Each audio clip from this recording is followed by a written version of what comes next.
Hello everyone, my name is Sneha and I welcome you all to this webinar with Dhaval Nagar. I request all the panelists to switch on their videos. Yes, so for today we have the speaker Dhaval Nagar, who is an AWS serverless hero and also 12 times AWS certified. He's also the founder of AppGambit, which is an AWS consulting partner. Thank you so much, Dhaval, for getting on board for this webinar. Thank you, Sneha. Thank you. Then we have Pavan, who is from our labs team, from the Whizlabs team, and Vidya, who is a part of the marketing team. Then we have Mayank and Basant Singh, who are from the products team. So I welcome you all, and I hope you all have a great experience. Over to you, Dhaval. Thank you. Thank you. First of all, hope everyone is safe and well. It has been a long time since we are confined to our premises, but it's getting better. Sooner or later, we'll see the regular, the normal life that we used to enjoy. It's Saturday morning here. I know a lot of you are joining it from the different time zones. So wherever you are, hope you have a good rest of the day and good weekend. Thank you, Whizlabs, for the opportunity. It's always exciting to actually deliver the content one or another way, share whatever that you have learned along the way. So this particular session is all about AWS serverless and how we can build a cloud native application like the one Calendly in this kind of this 2-hour session. So to start with myself, let me know if I'm audible enough. You can just message if I'm okay. Okay, great. So about me, like Sneha already mentioned, I am. My name is Dhaval Nagar. I'm based in India. Beautiful country. I am currently 12 times certified in AWS. I'm serverless hero. I'm also AWS certification SME, and I lead a user group in my city, that is Surat, India, and I run a company, small company. They're also AWS consulting partner. So that's about me. Going for the agenda, I will start with what exactly is the current state of the serverless. There is a lot of buzz, there is a lot of news, and all in a positive side. So what and where the serverless is heading, what exactly the AWS does around the serverless, how many services are there, plenty of services, just to be in a short. GraphQL, very interesting concept, getting a lot of popularity. It's not new, it's been there for a while, but now getting a lot of popularity because of the complexity and because of the way the consumptions are changing, so that it's getting a lot of popularity. Then we'll look at an amazing service from AWS, that is AppSync, along with Amplify. We have demo. So I would like to, what I'll do is I'll quick the slides short and slightly quicker, and then we can spend a lot of time in the kind of demo itself. I can show all good things, and then we'll summarize. We have plenty of question during the session. You can ask anytime. I may not be able to answer immediately, but yes, I'll check after every couple of slides if there are any questions that I should basically answer immediately. There are few polls during the session. It's very expected, right? So there are a few polls during the session, and for every poll, you have some or another kind of a reward. The session is around 2 hours. I will try to complete that within 2 hours. This session will be around serverless and Lambda, not Fargate. This one. Okay, so to start with, I hope everyone is clear with that. We'll have few Q&As. We'll have a small section wherein which the Whizlabs Labs team lead will come in. They'll show the exciting feature that the Whizlabs Labs has. And along the way, we'll spend a lot of time into the console and getting our hands dirty. So let's start with that.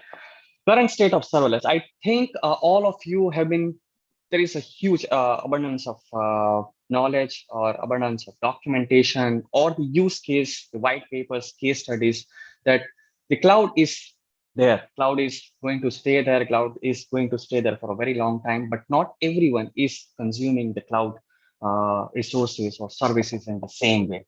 It started with one kind of an offering, that is a infrastructure as a service. You set up your virtual machines, you use it from anywhere in the world. You set up your system there, and you do not need to maintain any kind of infrastructure, but it is still a static infrastructure in the cloud. So that's the foundation of the cloud overall. So have the infrastructure as a service, have a place where you can actually host your software, host your storage, or anything that you were doing in your private data centers or somewhere physically maintaining the infrastructure. That has evolved great over the period of time. So then came the backend as a services. I remember the first service that I actually used for a very long time was a parse.com, which acquired by Facebook somewhere in the middle 2015 or somewhere. I don't remember, but it was a very popular service, similar to Firebase, but very, very different. So full backend as a service, storage, notifications, database, and other things. That is the whole backend as a service. Instead of writing the same thing over and over, you offload some of those features to a dedicated service. Am I audible? Just let me know if I'm not audible. I just saw a message that I'm not audible. Yes. Yeah, okay. So then came the evolution that instead of just focusing on the infrastructure, moving the resources from one place, from your local data center or private data center to the cloud, then came that, okay, now we have that in place. Now let's kind of refine that. Let's learn something further. Instead of focusing on the same repetitive task that we do in every software that we design, let's start offloading some of those things to a dedicated services, SaaS, software as a service, whether it's a storage, whether it's an identity, or whether it's some dedicated part of payment and all those things. So that is the part of the backend which is coming as a dedicated service, and we integrate the bunch of these things together and still write the normal code. Code is not going anywhere. It's not. We'll still need to see that how in the future how we can reduce the overall code that we are writing. But yes, the tools, the technology, and the way that we are constructing the modern software, that is changing every now and then. So third phase in which people who used to write the software, they think that while writing the software, you need to consider a lot of things. You still need to consider where and how your software code will run, what kind of provisioning that you need to do, the underlying infrastructure, the operating system, the security aspect, all those things you still need to worry about, even though irrespective of how many lines of code that you have written, what language that you have written, what kind of frameworks, library tools that you are using, that's still basically a dependency and consideration that you need to do. Considering that if you're writing for a cloud, if you want to target the global audience, you want to target everyone, not just limited people, a limited set of area. So that came the concept of adding another layer of abstraction. That is, if I'm writing a kind of a very general piece of code, I don't want to go or involve into the underlying considerations, the operating systems, the capacity, or how much the CPU that I have, or how much RAM that I would need to basically cater to a certain level of user or load. And the biggest of that is that if I am writing the software, that the usage of my software will vary over the period of time. Even in a given day, the usage will vary. So I want to write it, I want to deploy it, I want to run it in a way that it can actually scale and it can shrink depending on the usage that I have. So that is basically one of the prime offering of the serverless. Besides giving the abstraction of the operating system and underlying infrastructure, it also gives the liberty and features that we do not need to worry about the scaling. We do not need to worry about security. We still need to worry about the security in certain areas, but yes, in general, we do not need to worry about a lot of security aspect as well. And all of the important critical things related to the infrastructure is managed by the cloud provider. So in this case, our cloud provider is AWS. still the leader in the cloud space, and every year they release tons of new exciting services along with exciting features. So this is just the generic progression. We had the virtual machines in the cloud, then we have the backend services or SaaS in the cloud, and then we have a place where in which we just offload our code to that service, and now that service takes care rest of the things. Our choice of tool for today's webinar is the Lambda as a code, but I'll show you that how I am writing the minimum of the Lambda functions because of the new services and the capabilities. I'm still writing a very minimum Lambda functions. So that's very minimum code. Yes, you will see that the overall structure of the application is slightly complicated, but yes, we are still writing very minimum code and we are offloading a lot of the features to the dedicated services. So progression wise, whether I call my personal journey going cloud native or going serverless, it's similar to this. This is the very recent article from McKinsey. If you go to the McKinsey, they'll also say that the cloud 2.0 that is offloading a lot of the decisions related to your infrastructure, related to the provisioning, related to the security, scaling. All those things are now changing really, really fast. And they are also saying that the cloud 2.0 will basically kind of focus on the services which abstracts a lot of the underneath this year and gives more flexibility to developers. So build the basics. I did it the same way a few years back. I started using Lambda back in 2015, early 2015, for a different use case back then. Over the years, over the last 5 years, a lot has changed, a lot has improved, and it was started as a different momentum that you just upload a piece of code and let AWS manage rest of the things. But now it is completely different. The serverless is everywhere. And if you have attended the last reInvent, Andy Jassy, then CEO of AWS, now he's the CEO of Amazon.com. He said that last year, Amazon.com actually used Lambda in 50%, almost 50% of the application that the Amazon built internally. So that's the scale at which the serverless infrastructure or Lambda in general is used. If Amazon can use it in their complicated kind of the entire world is a single platform, anyone can do it, right? And newer case studies, different companies of different size, scale, industry, the compliance, even the compliance level, they are all kind of utilizing this modern infrastructure that is serverless. It's not just limited to Lambda. When I talk about serverless, it's Lambda as a serverless function and Fargate as a serverless container. Both are used in a different capacity. Like one of the comment mentioned, Lambda is the heart of Alexa. One of the reasons why Alexa became so popular, because on day one, they gave the flexible infrastructure that you do not need to worry about where and how you will run your Alexa skill code. You just can write the code and let Alexa backend, which is by default the Lambda, it will take care of everything. So this is a natural progression. Build the basics, learn the basics around the backend as a service or your serverless as a basic service. Implement it, understand how it works. It's all event driven. So when someone says that you are using the event driven infrastructure, it's similar to writing the serverless functions. Then the key changes. It's very unlikely if you are starting with the serverless as a foundation, it's very unlikely that you might be able to do everything end to end. Yes, if you have a better understanding of the services, your use case and infrastructure, you can still design the whole.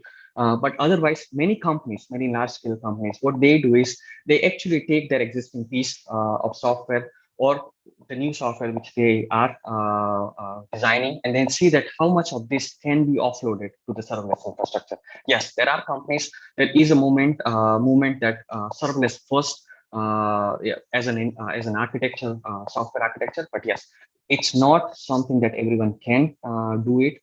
And if you are trying with that, it may take longer, but you will learn a huge deal of things along the way. So build the basic, enable the first key changes, that is learn the new things along the process, learn the mindset. Serverless is all about mindset. You're still writing the same code and everything, but it is slightly different things. You do not have the servers, you do not have the visibility of the underlying infrastructure. You are writing the stateless code and you are deploying the stateless code, whether it's a serverless container or whether it's a serverless function.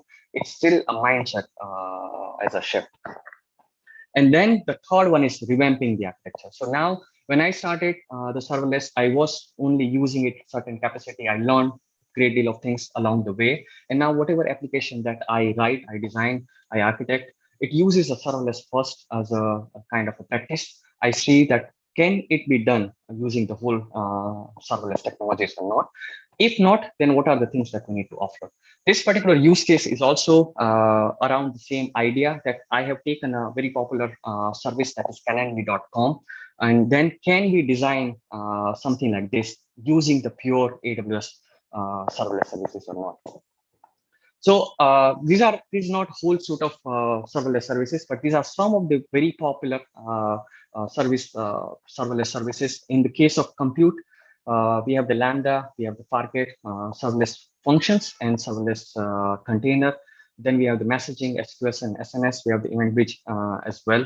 Now, very popular. Integration wise, we have the API gateway. Security wise, we have the Cognito. We are going to use Cognito API gateway. We are going to use Lambda in this session as well. KMS, then monitoring wise, we have the CloudWatch. I will also show the X-ray as well, how we can actually monitor the whole application in real time. And then database wise, we're also going to use DynamoDB, Aurora serverless, very powerful.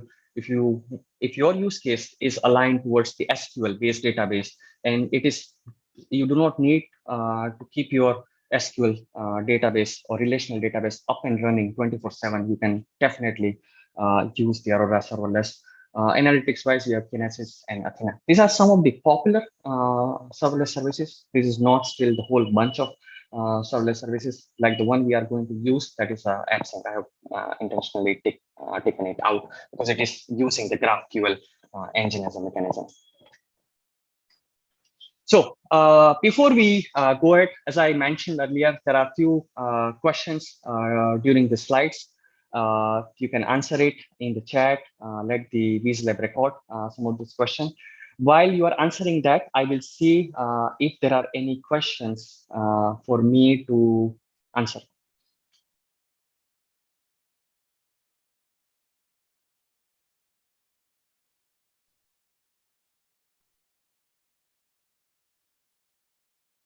Just take a couple of minutes. You can answer.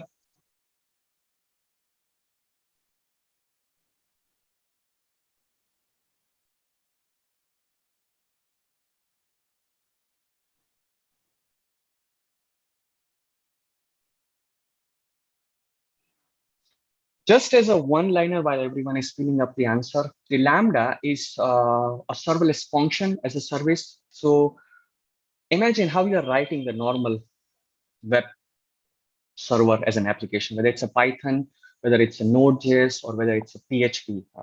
You create your source code and then you create some kind of a web server. If you are using the Node.js and you are using the Express to build the kind of your server to take in the HTTP request. If you are using the Python, then you use the Django. And then for every incoming request, whether it's a GET, POST, PUT, REST call, you have a controller logic. So that particular request is executing certain logic. So in case of a serverless, what you are doing is you are actually deconstructing your entire application into smaller pieces. That is just function. And you are uploading or you are offloading this function to a dedicated service like Lambda. And then you attach an event that whenever this particular HTTP GET, POST, PUT request or delete request comes in, this is the piece of code that I want to execute against that. So it's by default an event-driven. Lambda works into the private space. If you want to execute that, you need to attach an event. If you need to execute it directly, you need to use the Lambda API. So that's the kind of a smallest or the simplest definition of Lambda. as a function is Fargate is a different thing. Fargate is running your containers like the Docker or Containerd or other supported container technology, but without creating the underlying instance. So there is no virtual machine. You just need to define your container, define the basic configuration, and AWS will basically create the underlying infrastructure. So that's it with the poll. I think enough people have answered that. So we'll go to this. So coming to our use case, in every application, we need to basically define some kind of an interface, application programming interface, API in general. Now, all of us are, I think, very comfortable understanding the idea that whatever application that we design, it has some kind of a, external interface. It has API in the different format, whether it's a REST API, HTTP API, whether it's kind of a WebSocket, if your application is using is a chat or that kind of an application, or in our case, it's basically a GraphQL. So there are different endpoints, okay, where your external kind of an interface, like your web application, mobile application, or maybe another application running somewhere else, will connect to that as an interface, and that will basically start ingesting and processing all the data.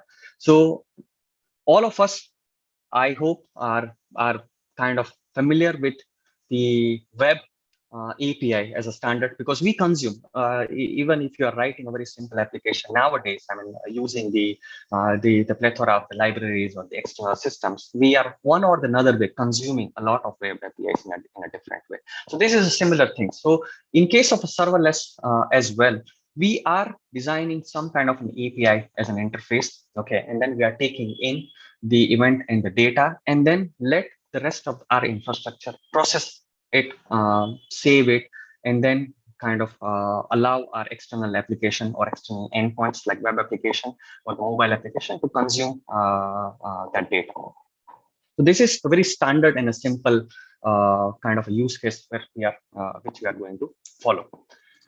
So before we go into the actual service and the different features related to the service, what exactly, why we have taken the kind of a GraphQL as a our mode of or as a choice of technology here. So when you are designing the HTTP based or REST based API, it's always one endpoint doing one thing. Okay, so if it's like in this case, if it is a slash projects, that is my project's endpoint, it is capable of doing one thing.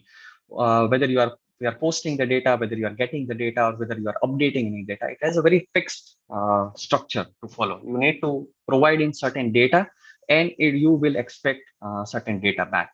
Structurally, or the data structure wise, it's a fixed structure. Okay, so you need to design the different endpoints. Obviously, if you need to interact with a different model or a different kind of part of your application, but it's kind of a structure, it's the same. If you are using a third-party APIs, you need to go through the documentation and make sure that you have understood what exactly is the input format and what exactly is the output format. You cannot, basically, it's kind of fixed. If it changes, then there is an addition and you need to start consuming that. But otherwise, for all the practical purpose, it is basically a fixed structure.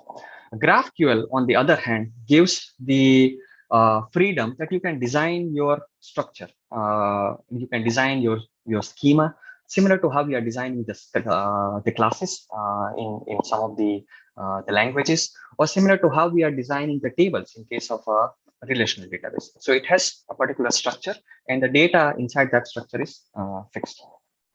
Now, when you are making the request, you are making the GET request, or when you are making an update or a create request, you can basically provide the data confined to that structure. Okay, so you can request the amount of information that you want, and you can basically just stick with that instance. So there is a popular concept of overfetching and underfetching, which is related to the web API itself. Now, if you have defined certain APIs which are basically bringing in certain data, that data set is not going to change unless you add more data. So to give a very simple example, let's say we have assets to a particular album, in which we need to pull all the photos and all the comments related to that. Now there are two interfaces. One interface in which I just want to show the list of photos and no comment related to that. But there is another interface in which I just want to show the top few comments. Okay. Now, if you need to do it via the API way, you need to fix, either you need to call multiple APIs, or if you do not want to make multiple requests from your kind of a front end, from your mobile application or from your web application, then you need to basically create dedicated APIs, which actually gives you what exactly that you want. Set of photos and the limited set of comments to that. Now there is always our front end endpoints. If you are already consuming a lot of using a lot of modern applications, you'll see that the front end keeps on changing. So front end has, over the period of time, front end is basically having a different demand. They learn, the product team learns how the people are experiencing, how the people are interacting with the application, and they keep on changing the front interface.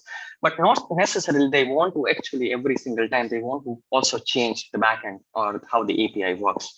So GraphQL is designed to actually eliminate that part, that you have a centralized backend as an environment, which is you have all the schemas, you have all the queries, and you have all the update, which is basically a mutation. We'll see that in the next few slides. So that is defined.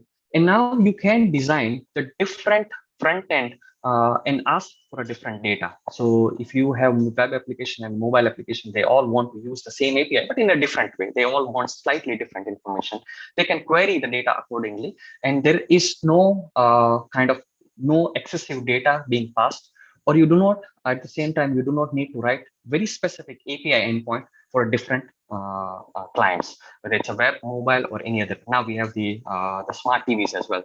Now we have different kind of interfaces available. So watch interface. So you do not need to basically kind of use the same APIs that has been defined by the overall application, and you can actually customize your requirement depending on the endpoint. So concept of overfetching and underfetching, if I actually tell you in the brief, is the overfetching is that the API is returning a lot of data which your front end or your front end endpoint doesn't require, but it is still there. So anyone who is basically kind of sniffing up the data, or you just want to minimize the overall data that is being transferred from your backend to the front end, you cannot do it. You need to then devise the specific API endpoints. So that is one of the part that the GraphQL reduces. The underfetching is that there are some APIs which is basically having what you need, but then you need to call multiple different APIs from your front-end endpoint, basically then jot down what you need. So in that case, you have the adequate infrastructure in place, but you need to make additional requests. So every request adds into the latency because you are going to make it the call from the client side. So that you have the adequate infrastructure, but it is still not fetching all the information that you need in one go. So combining those things together, like in this case, will basically solve the underfetching problem as well. So now I have, in this particular session, we are on time. So in this particular the code or the application demo, I have used combination of things. I have used the API as well. That is, I'm using the API gateway. I've written the REST API, and I have written the GraphQL API as well. So I'll show you at the core level what exactly is the difference. How one thing is simpler to implement, and how other thing is slightly complicated to implement. So this is my simple implementation of writing an HTTP REST basically API to get the user info. It's quite simple. I'm using the serverless framework. This is a YAML file in that. Some of you may find it kind of slightly difficult to understand. Are there any questions? Okay. So here, structure-wise, I have defined one function. So my handler is nothing but pointing to a Lambda function. I have defined that when this particular function should execute it. So it is on the user info, that is /user info. HTTP method is get. course enabled because I'm using it from the CloudFront S3 environment. Given the additional environment variable and limiting the scope of permission that you have. So this small piece of code is actually aggregating a lot of different things. One is that I have created an endpoint that is an API endpoint for a very specific function. Okay, I have only given the permission that that function is allowed to do, nothing other than that. So this function is only allowed to read the data from my two tables, that is users link and users table. Nothing other than that this particular function can do, which is in a way, it's basically the security first approach as well. I'm kind of limiting the overall radius or the blast radius or the scope of the accessibility for this particular function. Yes, it will run isolatedly, but at the same time, it will have very limited access to my remaining infrastructure, which in a kind of a full host based virtual machine based, or in some cases the container based application, it's hard to kind of limit. You may need to kind of put a lot of additional piece of code to achieve this kind of a thing. Now, the same thing I am going to do with a GraphQL as well. So to those of you who are not familiar with a GraphQL kind of a structure and syntax, I'll summarize that in a few slides. So what I'm doing here is I'm defining a type. GraphQL is a small language, query interpretation language of its own. So you can define the type. That is, this is the type that I have defined. This will be the mode of communication over the wire. So the HTTP over the HTTP, what exactly that we are going to exchange. So this is one of the type. It's not the only type. This is one of the type I've taken from my demo application. It has different fields: duration, session time, contact name, detail, user time, and message. This will be stored. How and where, that is not responsibility of the GraphQL. GraphQL just helps you in designing the schema and the operations. So there are two kinds of operations: query and mutation. Queries, I want to read the data, and mutation is that I want to basically modify my data. So in this case, I have written only one method, that is add a new session. And the schema is basically wrapping all of this together. So it has a type. This is the query, and this is my mutation. So the mutation is taking in the input data from the front-end endpoint. It could be mobile, it could be web. It is then offloading it to the underlying infrastructure. In our case, it will be resolvers. And then it will be persisting the incoming data. And query is taking in the input parameters that my front end has passed, and it will again send it to the resolver. It will kind of interact with the underlying data source and will return respond the data back. So this is the basic structure. It can look really complicated, but just for the illustration purpose, this is the at the core. This is how it looks. This is the mapping part. So now I have defined my schema, and I need to basically attach that when this particular request comes, what should happen next. So here I have defined the kind of a data source for that. Again, when you go through my overall source code, when I explain to other things, it will make more sense. If you're seeing it first time, it might look slightly complicated because of the configuration and the YAML file. YAMLs are everywhere. Whether you are doing the Docker, Kubernetes, or you are doing serverless, you will find YAML a lot everywhere. So here I'm defining a very basic configuration to my service. I want to use the Cognito user pool as my authentication. So that is the configuration about that. The mapping template. So for my user session type that I have in the previous slide, for this user session type, I am actually defining for this particular field, that is in the query, my session. So that is query, my session. What exactly should be the data source, where it should basically kind of internally, whatever the request comes in, that where it should delegate. So it is delegating to the DynamoDB. So in a way, what I'm saying here is that whenever there is a request comes in to fetch all the sessions for the logged in user, it should automatically internally delegate it to the user session DynamoDB table. Okay, so that's a two end. One is on the one end, you are just interacting with the API. On the another end, you are defining the data source. Like whenever this comes in as a request, this is the data source that you need to basically delegate it to. Why am I not seeing the Q&A? So this is the two end. They have been configured that I have a DynamoDB table to save all the user session, and I have defined my type and my query that if the request comes to actually fetch the sessions, then it should basically delegate it to the DynamoDB. This is a syntax of AppSync. I'm using a plugin. I have all the other resources and other things. I'll explain when I go into the source code. We have some time before we go there. So this is connecting the two ends. Now, how the connection is made is via the VTL. So that's basically the template language. In this case, Amazon AppSync uses the Apache VTL. So you can write this small kind of a specific query to connect these two ends together. So when the incoming request comes in, your VTL is basically helping you to process the request, format it to kind of delegate it to your data source.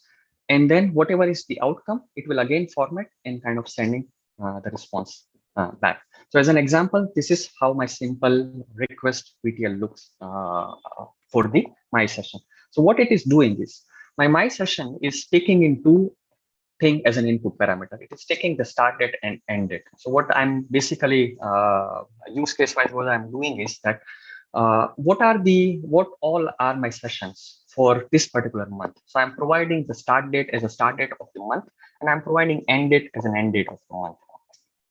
And then I'm integrating with the data source. And then when the actual request comes in, it will basically execute, it will use this particular request VTL. So here I have some shorthand, the utilities that also I'll explain, I'll show you in the code in few minutes. So that there are few shorthand utilities available and few context variables. In case of your normal virtual machine or container based, you have some kind of a session, or you are basically the JWT token, JWT tokens, you are actually extracting some of the information from each request. So you know that whenever you are processing the request, you know that who has called the request. So consider that as the same thing. Here, the context.identity to the username is basically derived from the Cognito. So you have direct accessibility that who has made the request. So I am passing that, I'm constructing my DynamoDB simple query that whoever has made the request, they have provided me two dates. This is my start date and this is my end date. Just run this query onto the DynamoDB, and whatever is the outcome, send it back in the request. So this is the kind of deconstruction of the overall GraphQL query. It looks complicated because there are few moving parts. You need to design your schema. You need to design the queries. That is an interaction. Okay. Then you need to actually integrate your all the interaction with the right data source. There are 4 data sources available. You have the Lambda function. You have the DynamoDB. There are actually 5. So you have the Lambda functions. You have the DynamoDB, so you can directly delegate to the DynamoDB. You can delegate to the RDS, that is a relational database service, AWS.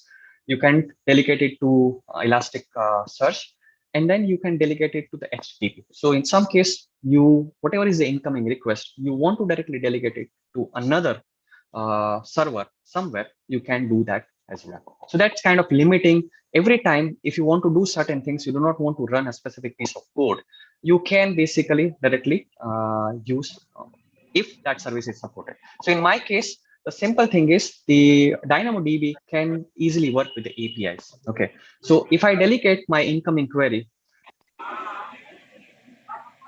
someone has unmute. So if you can mute yourself. So in my case, what I have done is I have basically taken in the input data. I have added the requesting user, And I have constructed this DynamoDB query, and I'm just directly running the DynamoDB query. So there is no need to run the additional code or write the additional code to first take the data in, then call the DynamoDB API, and then the result. Because it's very vanilla. From the overall use case point of view, there is no additional thing I'm doing inside my Lambda code. So this is the direction in which the newer things or the enhanced features are moving, wherein which they are also reducing the overall code, source code that we are writing. Many of the times we are just writing the vanilla request. For the structure of that is also known. So instead of creating the Lambda function, importing the library, then connecting with the DynamoDB, querying the DynamoDB, and then returning the data, you can just directly query the DynamoDB directly from your source and not write the additional Lambda function itself. I'll showcase how I've done rest of the things. So this is a basic decomposition of the GraphQL part. Type, query, and the mutation, that is the type, defining your type and defining the interaction, defining the data sources and integrating the field. So if your interaction is one particular method, that is my session, then who will be the data source? Here it is Amazon DynamoDB. For other, it could be Lambda as well, or the RDS, or the Elasticsearch, or another HTTP service. And this is the request and the response script language. So whatever is your input, if you want to transform that, if you want to add more information, or if you want to kind of format it so that the data source can consume it, here all the formatting has been done. So before I go into my code and before I start showing all the details, we start deploying everything into the AWS, I would like to invite Pawan from Whizlabs Labs team, and he will give a very quick demo to the Whizlabs Labs. They are working on exciting features, so soon you will see a lot of the additional capabilities, and you can run this kind of use cases, whatever that I'm going to show. You can run this kind of use cases inside the Whizlabs Labs as well. So with that, over to you, Pawan. Hello. Yes. Hello. Can you hear me? Yeah, I can hear you. Okay, fine. So let me share the screen. Okay, I'll start from there.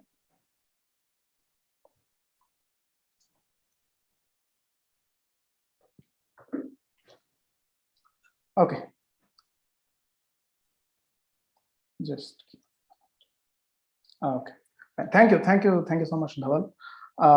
So with respect to Whizlabs, before starting our hands-on lab platform, so I just wanted to give you a quick thought process on what Whizlabs is understood about the cloud technology. So last 2-3 years back, we understood that the cloud technology is going to be one of the important things in the software industry. So we had to come up with a plan where the students, the professionals would be able to come and learn the cloud technology easily. So that was the thought process behind developing this hands-on labs platform. And here we are providing very easy process to learn the technology. So for example, now Dhaval was providing the details about the DynamoDB, the RDS. There are different services which are available in AWS. So before going on implementation of these projects on your own AWS account, so like how do you learn these things? So this is where Whizlabs hands-on labs platform will come into picture. So here, whenever you are trying to learn, you will have these kind of questions. So how do I get the hands-on experience on cloud, and where should I start learn, and how do I validate all my skills? And also there is a cost importance, because whenever you are trying something, obviously there is going to be cost involved with that. So here Whizlabs platform will provide a very easy access to a cloud platform where you will be able to go and try yourself, you'll be able to validate your skills, and you will be able to learn things easily. So quickly, let me open our platform so that you will be able to see what we have developed. So once you are into Whizlabs, let me just log in.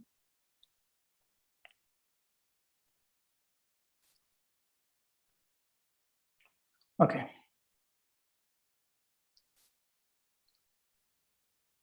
So here, as you can see, we have a platform where we are providing access to cloud courses, practice tests, and hands-on labs. So let me open one of the certifications which we have. Okay, so I'll just open AWS Certified Developer Associate. And I'm just going to click on access now. So whenever you are doing any purchase of a practice test or an online course in Whizlabs, you will be getting access to our hands-on lab platform for free. Here it is completely free of cost and easy to set up. So here you can see we have a labs here, and let me open one of the labs.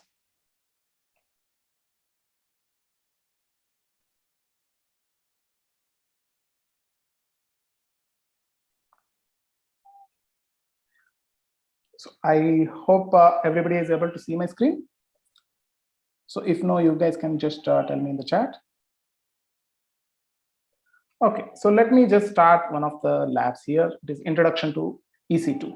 Okay, so I have just started this lab. Here you can see this lab has a details where you will be able to learn certain things. So here in this, as a part of this lab, you are going to learn what is an EC2 and how you are going to create it. So here in our platform, we are providing all the details which are needed to learn particular service, and also all the steps which are needed. So when we are going through the lab, you'll be able to see the introduction to that services. You'll be able to see the architecture diagram, what exactly we are trying to do, and all the tasks which you are going to do. So next, you can see we have the steps. So in each step, we have provided the detailed screenshots so that you will not be lost whenever you are doing a lab. So here you can see that we have a start lab. Let me just click on the start lab. So right now, when you click on the start lab, it is provisioning a new AWS account to you. So here you can see one AWS account is provisioned to you, and just click of open console, you will be able to log into a new account. So as you can see, you have not provided any personal details, you have not provided any credit card information. So nothing has been provided. Directly you will have the access to cloud environment. So I'm just going to copy the IAM user here, and then I'm going to copy the password.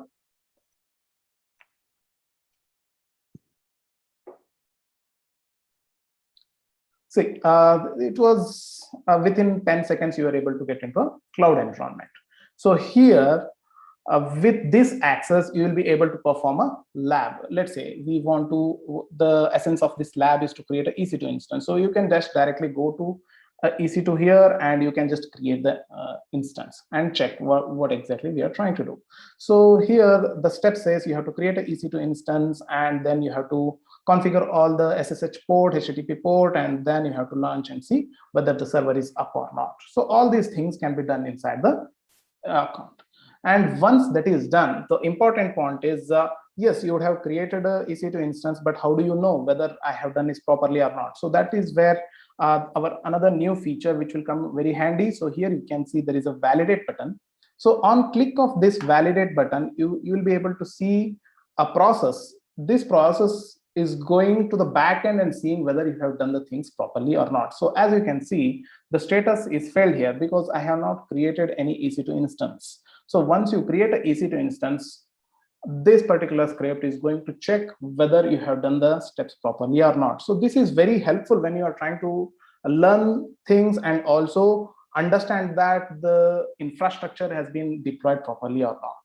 So this is a very important feature, and it will help you in understanding the concepts as well as getting the hands-on experience, which is most important whenever you are doing any work. So this is a very good platform. You guys can try it out, and this is absolutely free. You don't have to provide any credit card. You don't have to worry about what happens when we create the account, what happens to that account. And also the beauty of this is you don't have to worry about deleting these resources, because most of the time, if I understand correctly, you might have used your own account to create, let's say, EC2 instance or a Lambda. And after 1 month, you will come to know that, okay, I got a $5 bill, I got a $30 bill. I don't know what to do about it. So you might have forgot to delete the instances at the time. It would have cost you a lot of money. So here in Whizlabs platform, once you're done with your work, you don't have to worry about whether it is got deleted or not. Yes, it is a best practice to delete all the resources once the work is done, but we are taking care of that on behalf of you. So you don't have to worry about all the things. You have to concentrate on work in hand. Okay, I want to learn this, you learn it, and you are just done with it. So everything else will be taken care by Whizlabs hands-on lab platform. And one more thing which I wanted to add here is once you are ending the lab, so once, let's say you have completed everything and you ended the lab, so we have a report available here. This report is going to tell you whether you have completed this lab properly or not. So this is very important when it comes to providing the proof that, okay, I have learned these concepts and you are ready to work on certain new projects which are involved with the cloud. So this becomes a lot easier with a platform like this in hand. So yeah, let me just show you how it works. So here, if you click on my dashboard, here you will have an option where you will be able to take a printout and a PDF of the report which you have completed. As you can see, I have completed some things recently. So if I just click on, let's say from 17th to 25th, whatever I have done, I'm just going to search on it and I'm just going to take a printout of it. So whenever you are completing, we will be able to show you, okay, these are the things which you have learned and these are the things which you are supposed to learn. So we will keep track of everything and it would be very easier for you guys to come and learn these things. So with respect to this webinar, since we are talking about serverless concepts, I'm just going to show you what all labs we have. So with respect to the Lambda, with respect to the DynamoDB, so I see that in the Q&A section, many people were asking what is a DynamoDB and what is Aurora Serverless and how Lambda code works. So these kind of things, with the basics to advanced level, all the hands-on labs are available here. So let me just search for Lambda here. So when I search for Lambda, as you can see, we have large number of labs related to Lambda. So here you can see query RDS MySQL into Lambda. How do you connect CloudWatch alarm with Lambda invocation, Lambda ads? So there are large number of features and concepts which are available with respect to AWS services, and all these services along with the case study scenarios will be available in hands-on lab platform. So it is like a collection of huge case studies and real-time scenarios where you will be able to learn all the things and you will be able to apply all these case studies in your present day work. So this would become very much important. So the next point is, how do I get access to this? So second point is, many people ask me, how do I get access to this? So here is a instruction set where you can just go and see. So it is very easy to get access. You have to either have a practice test or an online course in your Whizlabs account. So once you have it, you will have around 500 to 1,000 points credited to your account. And whenever you start a lab, it is going to deduct 10 points from your account. So that's how much easy it is. So it becomes very much relevant in present day because it is applicable to both professionals as well as students. So yeah, this is about our platform. Here you can come and learn about these things. So one more update which I wanted to give with respect to our Whizlabs platform is, as you know, that AWS certification, the AWS does release a lot of new certification, updated certifications. So since next month, they are releasing SysOps Administrator second version. So I think in the May, they have released a beta version of the exam. So nowadays in the certification exams, you have the labs also. Basically, they are giving a case studies where you have to go and complete a case study. So these case studies are also part of the hands-on labs process now. So for example, I'll just show you the one which we have. So here, the SysOps Administrator is something which is a beta version which AWS has released. As a part of that, AWS had 3 hands-on labs. So you have to complete those 3 hands-on labs in order to complete the exam.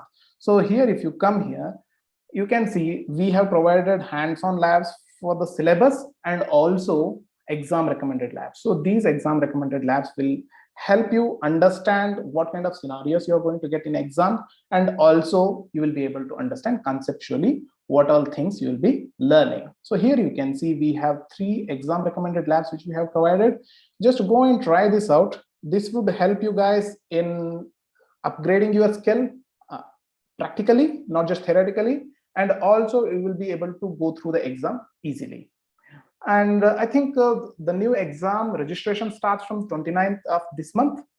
and the new exam is going to open from 26th of next month. So July 26th, it's going to open, and 29th of June, the registration is going to start. So there is a, since it is the second version, our video course also needs a little bit of update.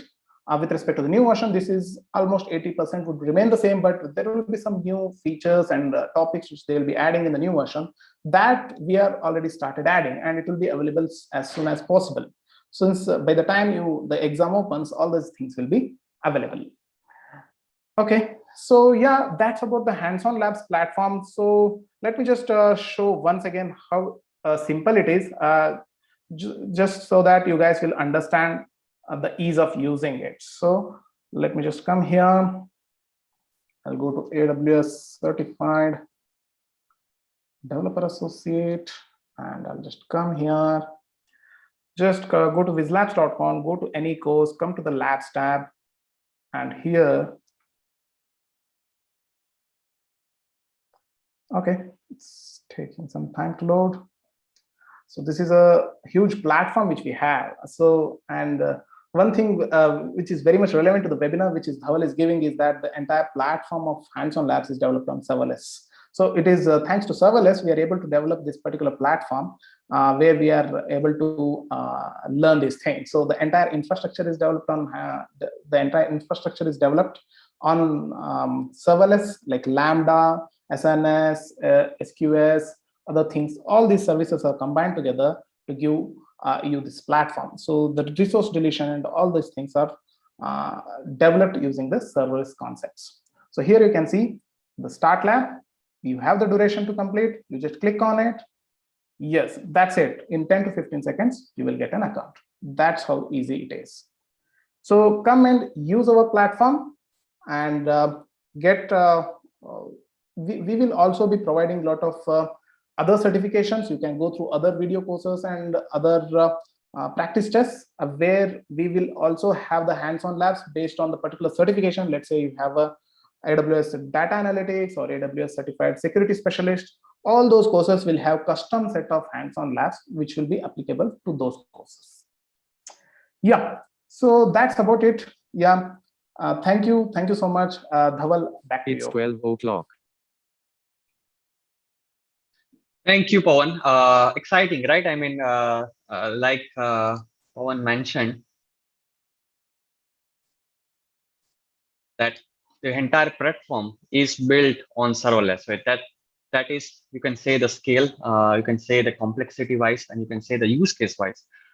It's possible to build these kind of application using the serverless as an infrastructure, and the use case wise it fits.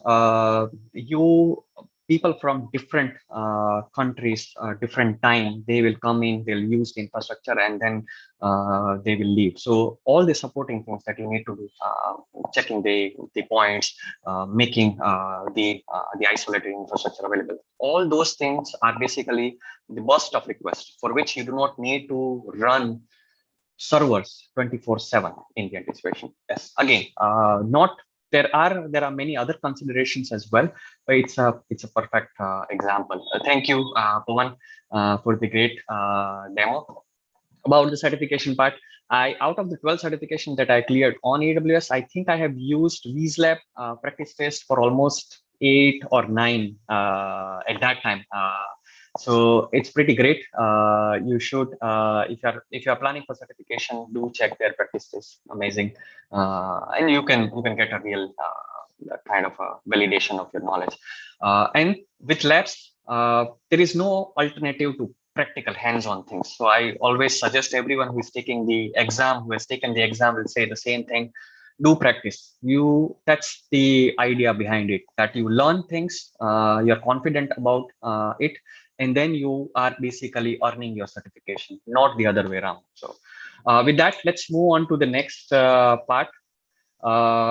So this is a high-level structure. I just want to go this, and then we can start with the code and going in the console. So the high level, this is what the AppSync does. Someone asked into the console that AppSync generates the endpoint. So yes, it generates only one endpoint because that's the core idea. Whatever type, whatever interaction that you have defined, you do all of those things from one place. So there is only one endpoint. There is no separate endpoint for tasks. for user, for project, or XYZ.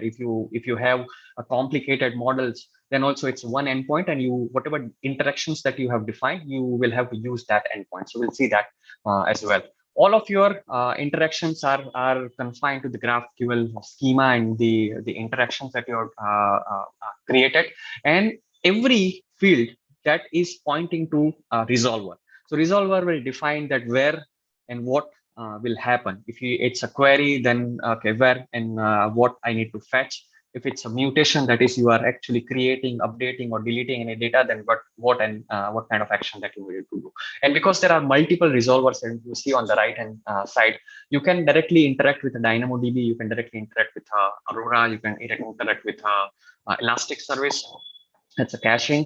You can interact with Lambda functions. You can interact with a third-party HTTP, and you can do the interaction with the PubSub service as well. And on the left-hand side, you'll see that any kind of endpoint you can attach to that, from the IoT devices to the enterprise application. All of these things are possible. One thing, although we'll not talk about that in detail, if you are using Amplify with AppSync, you have the offline capabilities, caching capabilities as well on your devices. So that's one of the very innovative, very interesting feature. There are many applications that has the limitation of the network and the always kind of time. So you can use the Amplify AppSync combination to design the offline, and then it will synchronize. So you have the full control over the syncing part, conflict, and the resolution, and all those things. That is also there.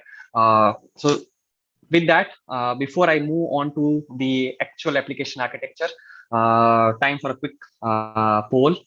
This is the question. Sneha, if you can raise the poll. Meanwhile, let me try to answer using client-side discovery. AppSync using client-side discovery. I'm not sure if I have understood the question right. It doesn't use any kind of discovery. It's an endpoint, similar to how you have the REST and the HTTP endpoint. It's an endpoint, and then you start sending all the requests. I'll show you how the structure of the request and everything looks like. Are resolvers in AppSync is similar to IAM roles? Not exactly. Resolvers are basically kind of mapping the data source with your field, and then also putting the configuration that, okay, what kind of which particular template for the request and response processing that I need to kind of follow. So that's the role of the resolver. It's not just defining. IAM roles are defining the scope of an access permissions and policy like that. The resolvers are basically redirecting your interaction to the right place so that you can execute and do the right thing, either fetch the data, save the data, or perform some task and stuff like that. So there is a difference between the two.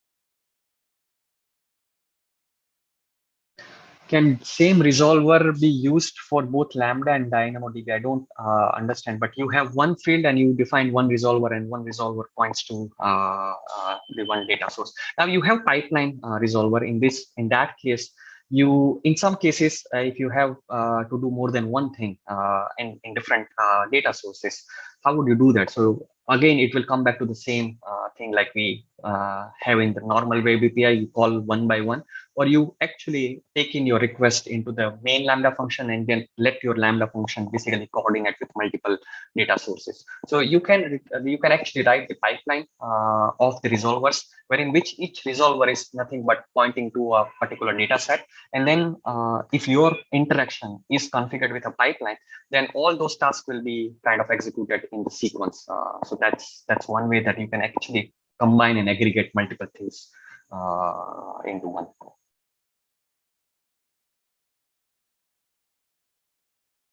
AppSync has really amazing capabilities. I didn't mention, but if any of you have before in kind of done the API gateway plus WebSocket, I'll just take a few seconds. If any of you have written the serverless application which uses the WebSocket, it's still complicated. I mean, it's an amazing way to actually do that via the serverless. API gateway can actually do HTTP, REST, and WebSocket. It's an amazing way to actually do at that level, doing the serverless at that level.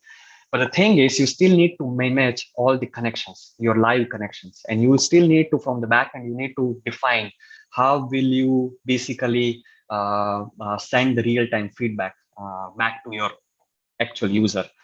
GraphQL engine has the built-in real-time update capability. That means you can write. So there is a query, there is mutation, and there is a third type that is subscription. So subscription is nothing but that real-time data update. So that is entirely managed by the AppSync GraphQL engine, and then you can basically, it can actually scale to millions of live real-time connections and can send the update without maintaining that additional overhead of connections and everything. So it's a great feature.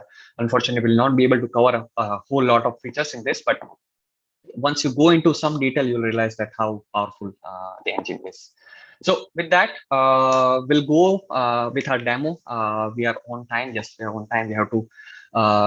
We'll start with that. So first, my first demo includes the backend part. In the backend, I'm using the AppSync as a central piece. So that's a GraphQL engine. I'm using the API gateway as well. So I'll show you why I'm doing that. Then I'm running some Lambdas. My API gateway interaction is connected with the Lambda. I'm using DynamoDB. My AppSync is not using any function. It is only interacting with the DynamoDB. So without writing any code, it will interact with the DynamoDB in a safe and secure way. Pinpoint, another great service. I'm using that to actually send out the emails. And Cognito, very powerful service. I'm using that for the user identity, that is authentication and authorization. So this is the architecture looks like. We have the user, the first user who is actually load our application from the CloudFront S3. It will use the Cognito to do the sign up and sign in. Then it will interact with the AppSync GraphQL API to save and load the data from the Calendly. And the public users who doesn't need to log in, whatever link that the actual user has shared, they will use that link and they will actually get the kind of confirmation from the booking and the what kind of slots are available or not. So before, let's start with that. So this is how the actual Calendly looks like. This is actual Calendly. This is not my Calendly. This is actual Calendly. You just go to the site. Okay, you log in. I am already logged in, so I can see that this is my shared link. So every user has its own kind of shared link, and you can go to that, and it will show you if you have any kind of event available. So this is my public page, calendly.com Dhaval Nagar, and there is one meeting that I have created. This is the time slot that I am open to. So on the Calendly, you can define what are the different events that you have created. Okay, so I've created one that is 15-minute event, and then you can actually copy that link. You can open that, and then people can actually select that. Okay, for this particular month, I am available on these dates. I can select that date. I can select a particular time, and I can do the booking with that person. So that's the basic concept behind the Calendly. You create your working time, working days, working hours. You generate your link that is bookmarkable, and you share it with the users. Your users will be able to see without logging in or doing anything.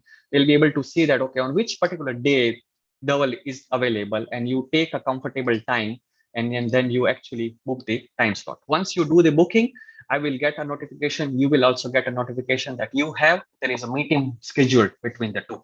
It's a very, very popular, very different and kind of easy to use service. We'll not be doing 100% of these things. We'll be doing just a part of it, but along the way, you'll learn a lot of things. So you can actually add more feature or design similar kind of use cases. So with that, I am going into, this is the sample AppSync console. Looks like I have few previous sites, AppSync backend.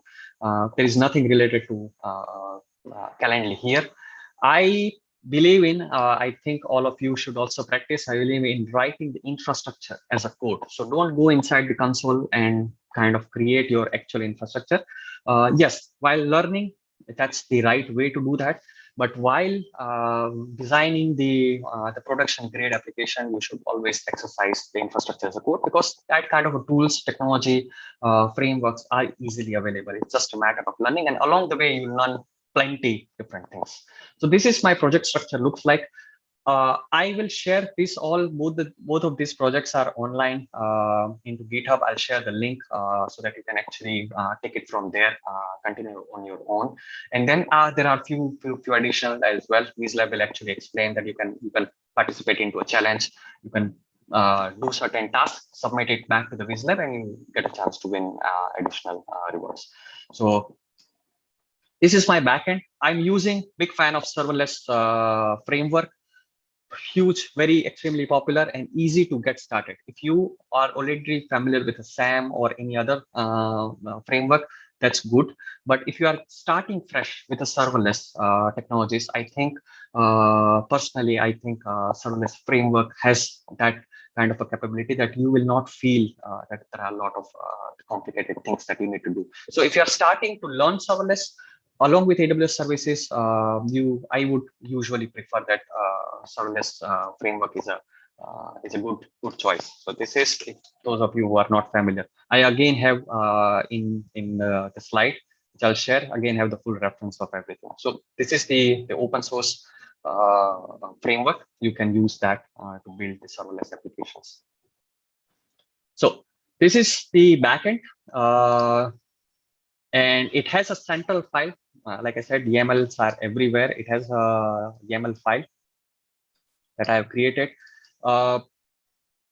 Few of the upper things I'll ignore. It's just basic configuration of my serverless project, like what kind of plugins that I'm using.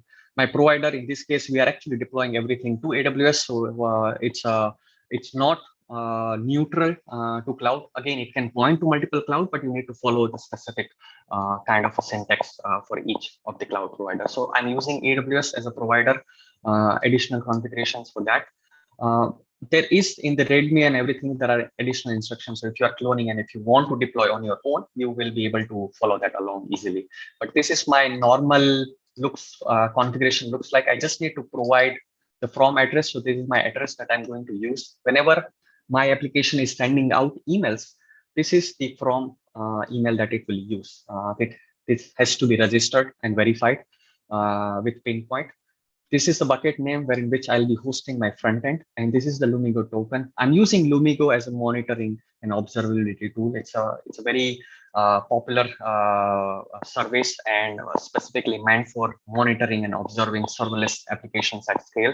They have a free tier. You can actually sign up and start leveraging that. It will give you tons of insights and debugging capabilities on your serverless applications.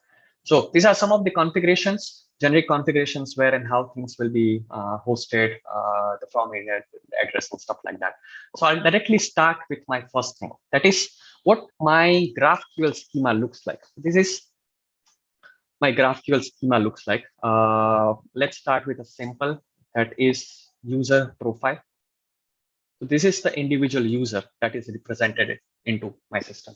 It has an ID, email address, few additional variables to define whether I have set up my shareable link or not, whether I have created my schedule or not. So that is, I have defined whether on these days I'm working and what are the basically the time looks like. So that's my link and that's my schedule. If I look at my schedule, this is my schedule structure looks like Monday, Tuesday through Sunday, whether I'm working or not. And what exactly is the starting and the ending hour that I'm working. So that is whether I'm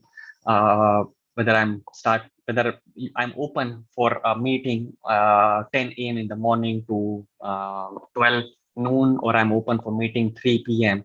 to 6 p.m. So these kind of configurations that will be stored here, kind of in this structure. So that is link and schedule. And the time zone, again, it's a multi-time zone. I put some basic logic. There are a few things that I have left for other people if they want to extend and try. So there is a time zone as well, that this particular user is in which time zone. So this way it will help when you are sending out the emails and notification. You can calculate the right time, because emails are static. When you receive an email, both the person who are receiving the email should basically see that, okay, there is a meeting booked for this date and this time. irrespective of who from the any other time zone, because everything is remote. We all are remote. Chances are that everyone is in somewhat different time zone. So that is that. Next is an event. So that is, if I have created events for myself, this just says the very basic things like we saw into the actual Calendly, that this is a 15-minute event that I have created. I can create a new event type from the Calendly. The same thing is we can create from here as well. So it's just a simple, what's the name of the event? Short name like 15-minute, 30-minute, or XYZ, and the overall duration. That is for the additional calculation. So this will be stored as a user event. User session, that is someone has actually made the booking. So whoever has made the booking, what exactly is the duration of the booking, session time, the actual time on which the meeting is going to take place, contact name, person, user time zone, that person's time zone, and any additional messages if they have shared. These are just some additional structure related to the GraphQL, because the service is there could be many events, there could be many bookings. So this is just a way to kind of pagine it, not that I'm pulling everything. So I'm not using the scan, I'm using the query. If you're already familiar with the DynamoDB, scanning is bad, query is good overall, because scanning actually goes through the entire table. So that's why you want to restrict or limit your users to certain APIs in DynamoDB. Although it all depends on the use case. So coming back to the interaction, these are the things that I can actually query via the GraphQL endpoint. So I can query myself. That is my profile. I can query my events. Whoever is logged in, they can see that what all events they have previously saved. And I can query my sessions. So if someone has made a booking, I would like to see that which are those bookings. And these are some of the mutations. That means I can actually add or I can update. So the first is setting the user link. So after I do the sign up, when I log in, it will actually ask me to basically, there is no use kind of a unique link available. So you need to define the link. That is one. Second thing is there are no working days set. So you need to define the working schedule as well. Third is if I want to create different events like 15 minutes session, 30-minute session, or specific session related to AWS consulting or AWS certification. So there's that. And then I can add the session, although I'm not going to show this particular thing into the demo. So these are the three things that we can see. So these are the query and these are the mutation. And this is the actual schema that the AWS AppSync will see. So once let's start the deployment part. I'm using the single line as a deployment. I hope you can see my screen. Once this runs, we'll go to the console and we'll start seeing everything there. Okay, so I let it will take a few minutes to deploy all the different resources, but I'll go through the next part. So after defining the schema, the next thing is I need to define my interaction and map it to the actual kind of APIs or the source code. So this is the AppSync configuration. So first thing we need to do is that we need to define where exactly is my schema file. So this is a place where my schema file is. We are using the Cognito user tool. So you can only interact with the GraphQL if you are logged in. You will not be able to interact with the GraphQL if you are not logged in. So that's the first layer. There are no public endpoints. The entire GraphQL is behind the Cognito. So you have to have a Cognito session. Then only you can interact with the GraphQL. So that's this definition. The log level, I want to see all the logs that my AppSync is putting, and I also want to see the metrics as well. So I have enabled X-ray as well. So this is basic AppSync configurations that I'll show in the console as well. Next is a mapping. So for each of the queries like this, they query my session, query my events, query my profile, and the mutations like set user link, set working day, and add event. How I have mapped those individual fields or those individual type with the individual data sources. So here is the mapping template configuration that I defined. I first have to define the different data sources. So I have all the DynamoDB type only. Like I said, in this AppSync part has no actual code. There is no Lambda function that I am using in the actual AppSync part. So it is all It is taking in the request and it is directly redirecting those requests to the actual DynamoDB API. So that's kind of an advantage. I know that what I'm going to do, even if I need to write the code. So instead of writing the code and then passing on the control to DynamoDB, I'm just directly passing the control to the DynamoDB. So all of this database type, I have 4 tables. I have user, where I store the user profile information. I have user link to actually make sure that every user has a unique link. So that is separate table where the primary key is a user link. I have user events. So if you have created several events, all of those events will be part of this table. And I have user session, which is basically if you have received any booking, all of your bookings are part of this. This table is a reference to an internal table. So it is basically, it's doing more than one thing. So I'm using the DynamoDB in a transaction mode. I'll be able to share that in a few minutes. So here I'm actually reusing one of the existing data source for the set user link. And whenever someone sets a unique link, it is using the DynamoDB transaction and updating 2 different tables. So tables are defined here as a reference. So this is defining my data sources. I have 4 tables that I'm going to use for each of my schema type. Now mapping the interaction to the right data source. So first, let's start with a query. So if I want to query, what will happen when a request comes in for this? So query my profile. So it will basically use the users as a data source. And because there is the implicit mapping template, if you do not define it, it will actually look for it into mapping template folder, and then it will look for the type. So I am querying, and this is my name of the field. So query my profile. So if I do query my profile, then it will look for at the time of request comes, it will look for query my profile dot request dot ptl. This is a very simple query that I do. This JSON is a direct kind of a representation if you need to fire a DynamoDB query. So this is how it will look like. So my profile will take in the context of identity or username, that is whatever the Cognito user that you have logged in with, that is internally available. Consider as like if you are designing your own application with Node.js or Python or PHP, every time you receive a request and you need to do something in the context of the incoming request, you basically will take the user ID from the JOT token or user ID from the session or user ID from the cookie. This is doing the similar thing. Those information is available, made it available via the context variable. So I can directly use the username and nobody needs to pass. This will also define the scope of work. So every request that I'm firing against a DynamoDB, I know that I'm firing it in the context of the logged in user only.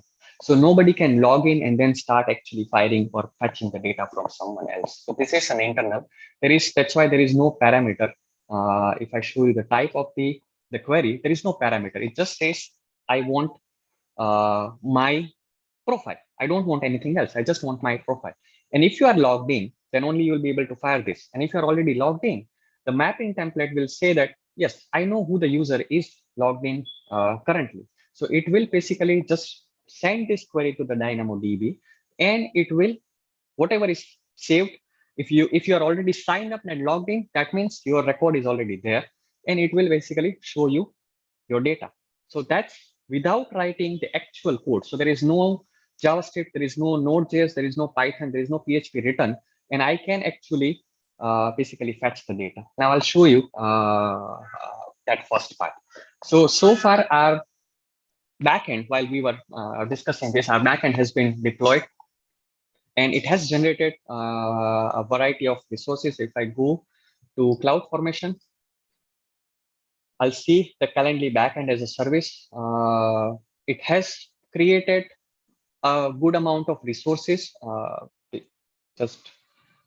Okay, so I mentioned the schema type, I mentioned the data source, I mentioned the interaction, how you have mapped your interaction with the data source, but actual resources are created in the serverless.yaml file. So this is the place where you can define and basically codify all of your cloud resources. So inside, once you kind of download code and go through it, you will realize that I have a resources section. Inside that, I'm defining all of these individual cloud resources. So I'm defining user table. That's my DynamoDB table. What exactly is the primary key or partition key looks like? What exactly is my sort key or range key looks like? So that is the definition of the user table. This is the definition of the user link table. This is the definition of the user event table, session table. So all of those DynamoDB tables are defined here and then referenced into this place. So this is using the internal referencing. Ref to user session, ref to event table, ref to user link. So that's an internal referencing. Second, everything that I want in my Cognito user pool, that is defined here. So it actually creates the Cognito user pool.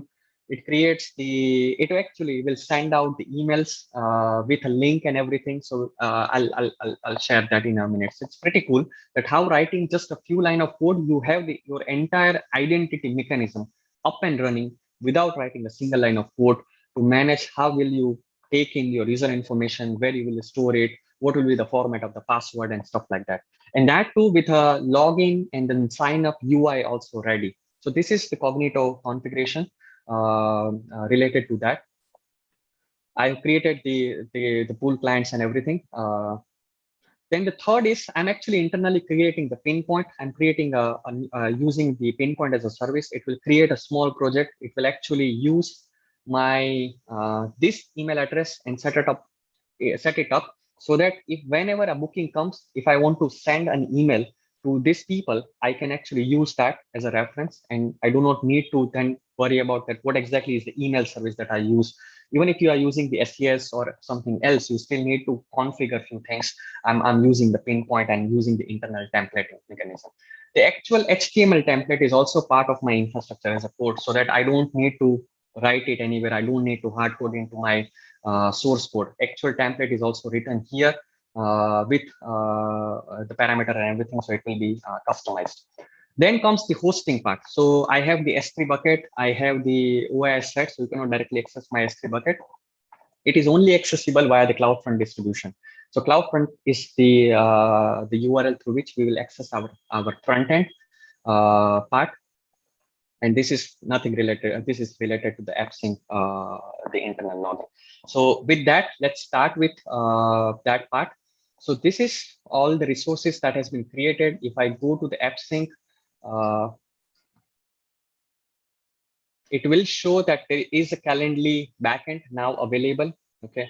If I go to the setting, you will be able to see this is the single URL that it generates. This is the URL that we will be using into our front-end application. This is the API key if you are using the key-based. Primary auth method here, it says it's a Cognito user pool. So it is this particular AppSync project is using the Cognito user pool as a primary thing. And then the other things, other configurations, which tool is used, logging is enabled, the field level logging is also enabled, and the X-ray is also enabled. So we'll be able to see the traces of our interaction with AppSync as well. So everything that I want in my application, from the logging, from the metrics, the live check, and the CI/CD pipe, right? So there is this particular demo is not using anything with the CI/CD, but because I have captured everything into this single file, you can actually configure your pipelines very easily. Okay, you can use the jest or other media to whenever there is a change, everything is deployed via the script. So configuring the CI/CD pipeline using this approach is much easier compared to doing it manually. Now, if we look at the schema, it will show the same schema, the same structure here. What exactly is the mutation, query, user definition, everything, and it will show the different resolvers configured on the other side. So here in the UI, you can do this that using the UI as well. But I prefer more of a programming approach. So write the script to actually create the infrastructure. So that's why it is repeatable.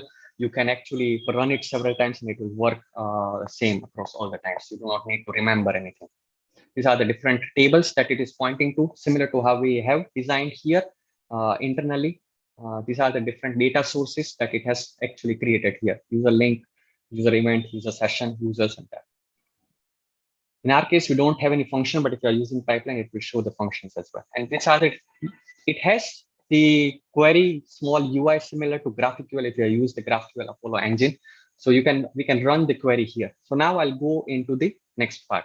So now we have that running. Our backend is now running. There is no front end in place. Our just the infrastructure is in place. So what I'm going to do is I'm going to use my Cognito as a URL. Again, like I said, there is no front end so far in place. I am going to directly go to the Cognito and sign up myself. So I have deployed as a stage dev. As you can see, stage is dev. And I need to provide two things. So this is a direct Cognito URL, which is basically a federated kind of a URL. So if you do not want to design that page where people can come in, sign up page where people can log in, you can directly use this federated URL, and then you will have all the capabilities. That includes the verification, that includes the forget password and whole bunch of things. So I'm going to replace this with my actual URL. So as I have deployed, so I need a few things. I need CloudFront domain name. That is this. And I need the web client token. So Cognito basically, so this is my Cognito user pool. Amazing service, bit complicated because of the documentation and other things, but it does huge number of things. So this is the Cognito user pool that has been created. There are no users, one default group that I have created. There are app clients. So this is an app client that I have created. It actually points to my whatever CloudFront that I created. It will redirect to there. It will all the OAuth 2. It follows the OAuth 2 and OIDC, OpenID kind of a protocol specification. So you can configure this. So I have configured all of those, and you have the launch hosted UI as well. So I'm using this, and I'm setting it up here. Now, if I take this URL, okay, I'm going to post it here as well, so that because I will actually ask all of you to start interacting my service as well. So if you go here, okay,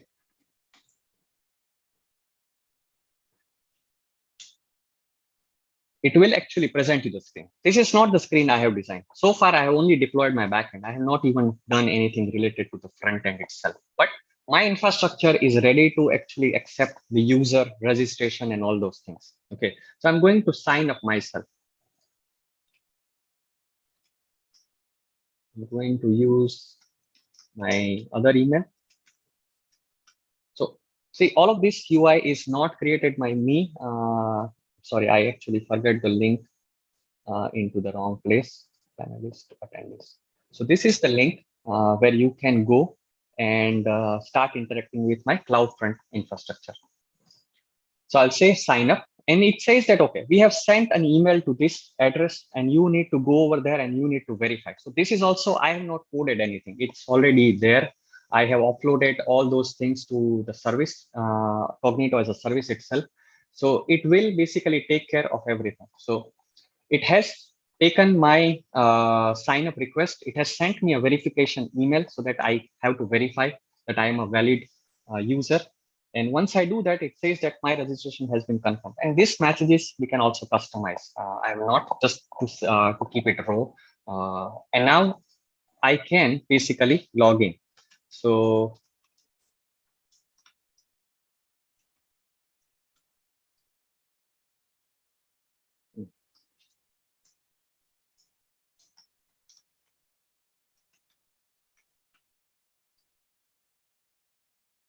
it has allowed me to log in as well. And I provided that after I log in, it should redirect to my CloudFront URL, whatever is your application URL. So it has redirected there. But because there is no front end infrastructure in place, there is no front end, there is no UI that I have uploaded, it will work so far. So my Cognito session is established and it has redirected to the right place. So now we will see a few things that is behind the scene, happening behind the scene. So if I go to my user pool, I'll be able to see that how many. Okay, so that is what I was expecting, right? Everyone will get a next message that is access denied. The reason being that my CloudFront is configured with my S3. And my S3 is currently empty because there is no UI deployed as part of a backend. My backend application has, my backend infrastructure has been deployed, okay, but there is no front-end infrastructure. That I'll do in just a few minutes. But without doing anything else, my rest of the infrastructure is in place. There are so many people who have already registered, so that's good. And there are few people who are not confirmed. I'll see they'll get confirmations. More and more people are registering. Okay, so that's nice. Now we'll go to the next part. That is, this is just a Cognito related thing. So there is these people are in the Cognito. But what about the database? I'll go to the database.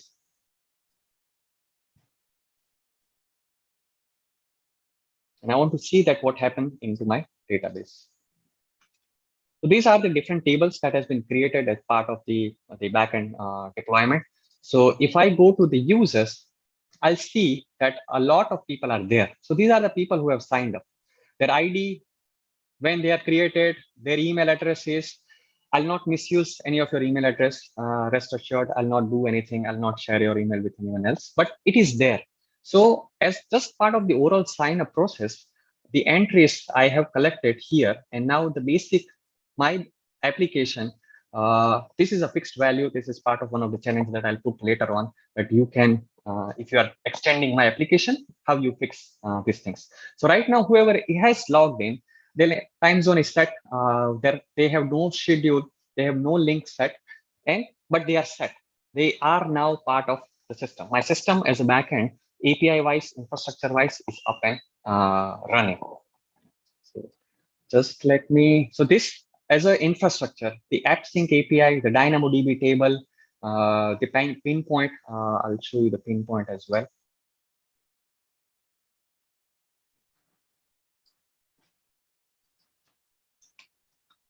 So Pinpoint has been created. This application has been created. If you are starting fresh, if you have not used any of this service before, when you deploy into your AWS account, yes, there will be additional step that you need to do because it will use the identity which I have set here. So this is my config date, and I've said that from email address has to be this email address. So in my case, the identity is already verified. So that's why it is showing that as a default verified. But when you deploy it first time, and if you are using your email address, then you may need to verify it. Plus, if you have never used the SES or Pinpoint in your AWS account, then it will basically part of a sandbox mode. So by default, it will not allow you to actually send email to anyone. It will only allow you to send email to verified identities. So that is an additional. So there are a huge number of things, additional things that you will be able to learn if you just follow this particular use case in your own account. Okay.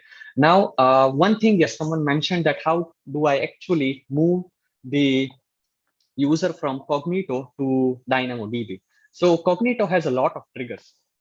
That's actually good part about this service. You can customize it in a variety of ways. And that's why it's a very small service that looks from outside, but it actually captures a huge amount of things. You can do a whole lot of things, even integrating with your enterprise authentication system and customizing the overall flow. And then also in some case, accommodating the functional part to do certain things. Like you have the premium model. Some people are free users and some are premium users, and you in a multi-tenant environment, if you want to restrict certain access based on the payment status and XYZ, you can do all of those things via this trigger. So I am using the post confirmation trigger here. So once the user once the user sign up and confirm, it will actually basically call my this internal Lambda function, and that Lambda function will extract all the detail and will actually save into the DynamoDB. So that's how I am actually constructing that. SES, what's at Pinpoint? SES is still a base service. Underneath, it's a very solid foundational service. And Pinpoint actually does, it's a modern service. It actually allows you to do the segment. It allows you to do the campaigns. It allows you to create journeys, and then you can actually en masse. SES is by default not capable of sending email or push notification to millions of users. Pinpoint is. Disney Plus, Hulu, Hotstar, they are some of the biggest customers of Pinpoint service. I'm not familiar with Salesforce, but I think it's similar. If it is a notification or user marketing campaign based kind of thing, then it will be similar. It does a whole lot of things. So that is related to that. Now let's start interacting with our APIs. Okay, we have so far only deployed, but we can now interact with our API as well. So I have logged in as myself, and I'm now going to actually save some of the data for myself, because it says that I am as a user, I am registered. Okay, but I have no link and I have no schedule of my own. So I'm going to change that. So what I'm going to do is I'm going to go to my AppSync. So this is, if you deploy in your environment, you on the AppSync console, you will see the UI. Here also, you will be able to log in. So I'll be logging is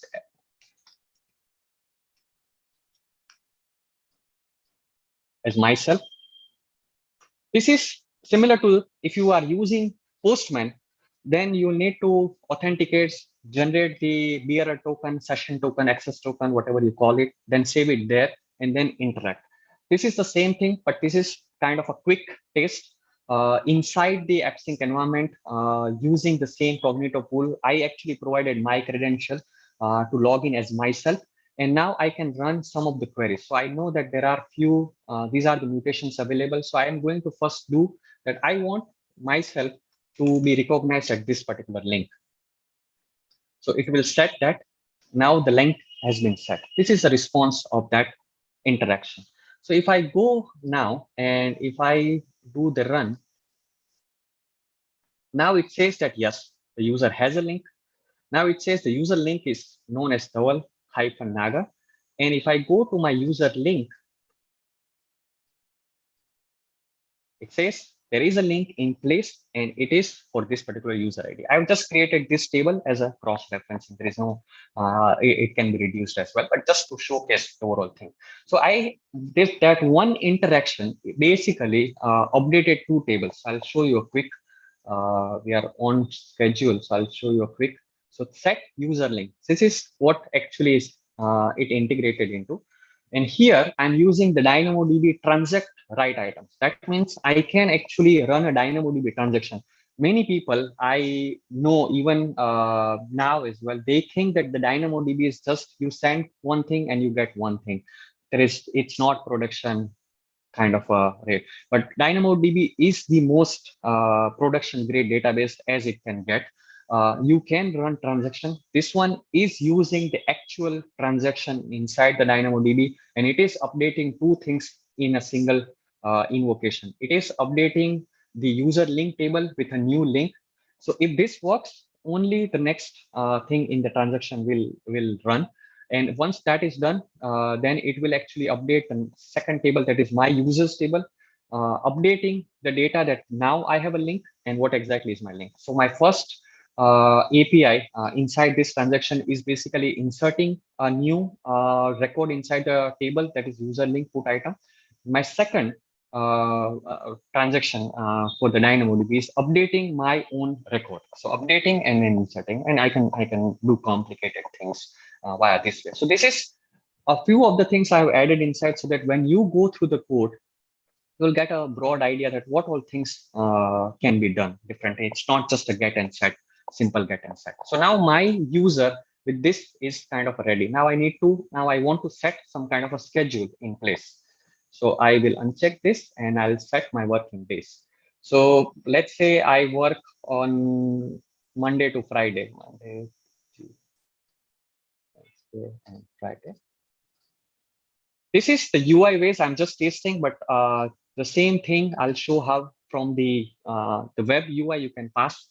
My start is 10 in the morning and my end is basically, let's say 15 in the afternoon. This my query looks like.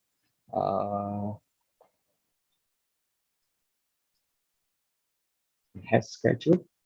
I run this and it says, yes, now the user schedule is saved. If I go back to my table, it will show me that the user has the schedule.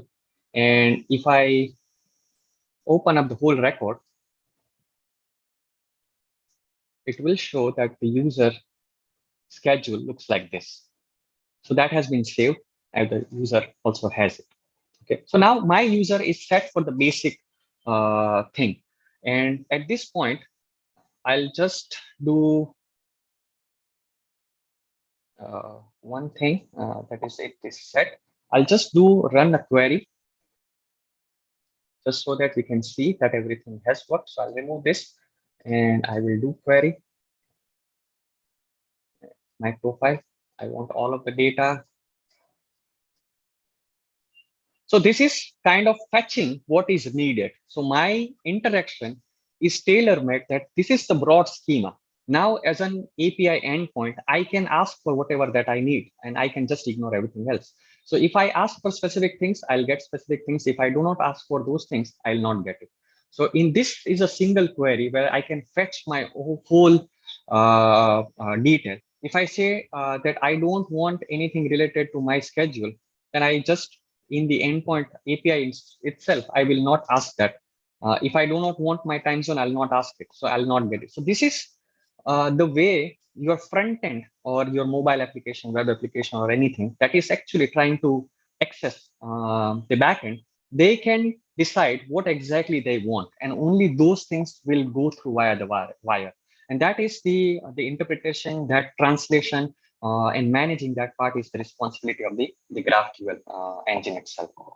So at this point, my user is set up, my database is set up, and I have some data into my database as well.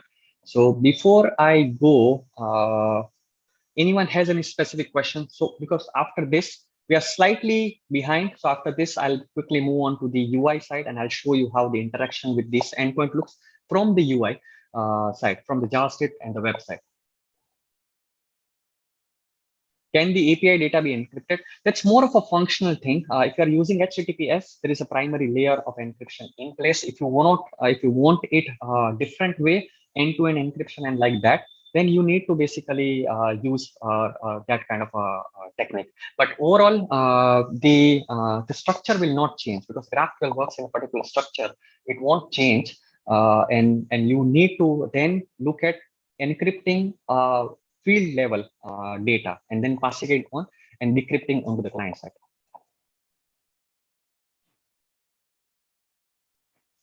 That's always a question, like the single table design with the DynamoDB.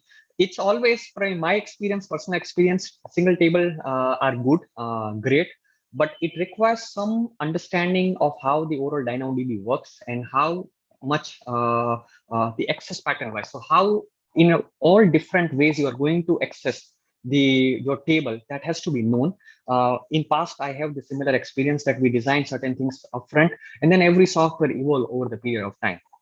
Sometimes it's much easier to then extend it down the line, but sometimes you are stuck. So you will need to then come up with a different ways to kind of normalize it. So single table in this case can also work, but with some limitation because every data source is pointing to a unique schema type or a type structure type. The AppSync is more preferred. I mean, it's not just my personal opinion, but overall, if you see any other documentation forums link, they'll all suggest that while working with an AppSync GraphQL based backend, if you are designing, if you are using the multiple table approach with the DynamoDB, it is more flexible compared to the single table design. Virtual machine long term. Again, that's more of a subjective answer or relative answer. You need to define the consumption, right? So here you are paying by the millisecond. If you can say that in what is the ROI, what is the investment and the value that you are getting per millisecond, that would be the right way to actually kind of do the due diligence and analysis. But there are different companies like the one recently, Liberty Mutual. They run this large application entirely built into serverless, and they run millions of kind of messaging and processing and calculation. Even at that scale, they think that it is still, because it's not just the cost that you are looking for. We're also looking at the man hour spent behind keeping the infrastructure up and running, additional effort, energy put into the maintenance of the infrastructure, and all those things. So it's not just the per millisecond cost that you are looking for. There are additional things that we can spend time on. Again, there is no right answer. There is always kind of a outlier, and a use case in place is more important compared to going down to the millisecond based calculation upfront.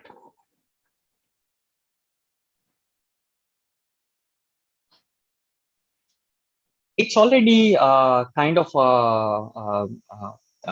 because the overall engine is a scalable.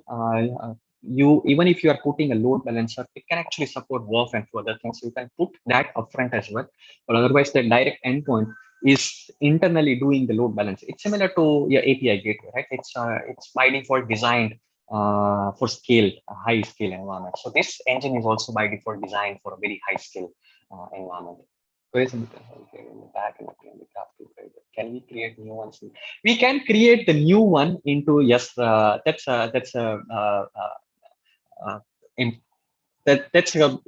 right way to look at it. We can add here a lot of things, but that actually defeats the purpose, because once you start modifying this part, your source code is kind of out of sync. Then if you have created all of this and when you deploy it, then something will get overwritten one or the other way. I will come to the Amplify. That's an interesting thing. Everyone has the thing that Amplify is the driving factor, but that's not the case. Amplify is a front-end framework. Amplify is similar to Firebase. It actually aggregates different services together, and then it creates the backend infrastructure using the Amplify CLI or the commands.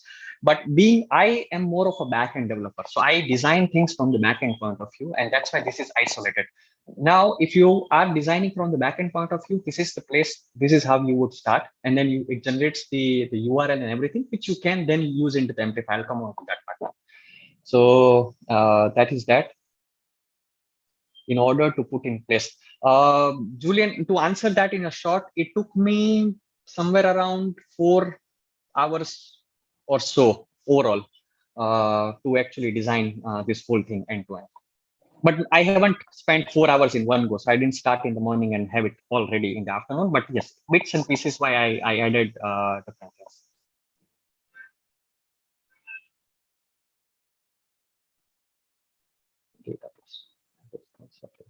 The interaction is defined in the two ways. So queries are basically just reading the data. That all is part of this template. So queries are writing the actual DynamoDB query, and mutations, which are basically doing the transact, put item, or that kind of thing. So mutation and query defines the overall operation that you are actually going to do on your database.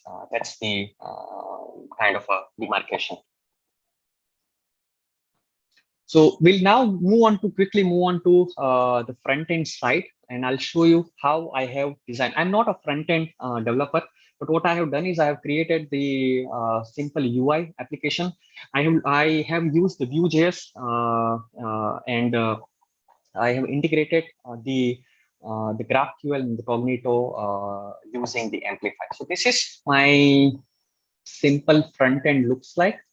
Let me first do one thing. Let me get it up. So first, I need to fill in all the required configuration, right? My UI runs separately. My UI runs on S3 and then delivered via the CloudFront.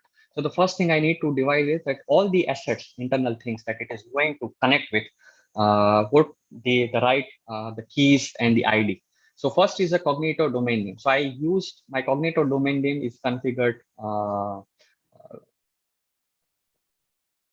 here, the serverless.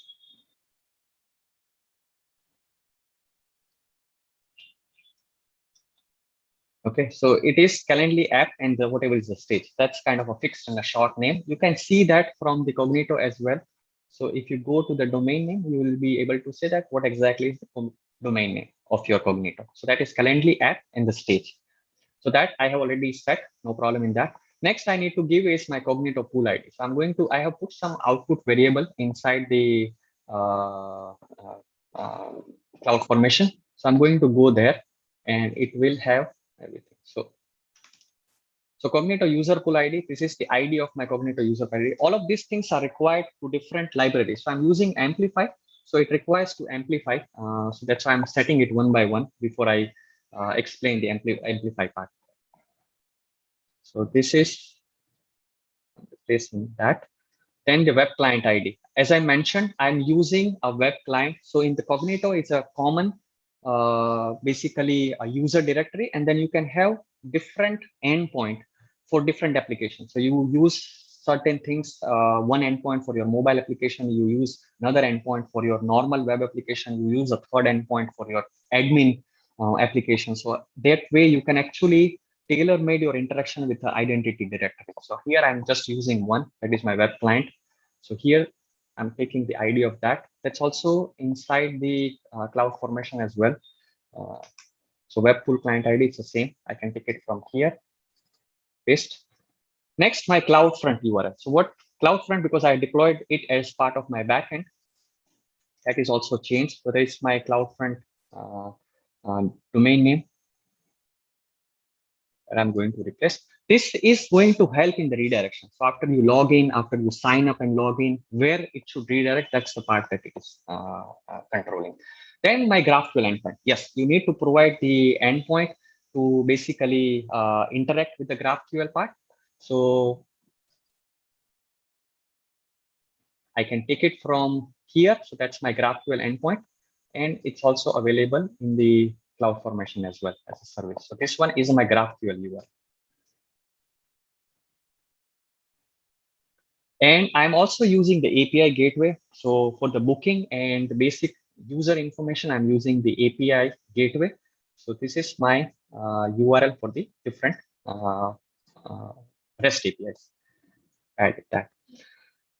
Now, this is the place where the Amplify comes into the picture. I have actually used the Amplify to the minimum. There are two ways to use the Amplify. If you start as a front-end approach, you can actually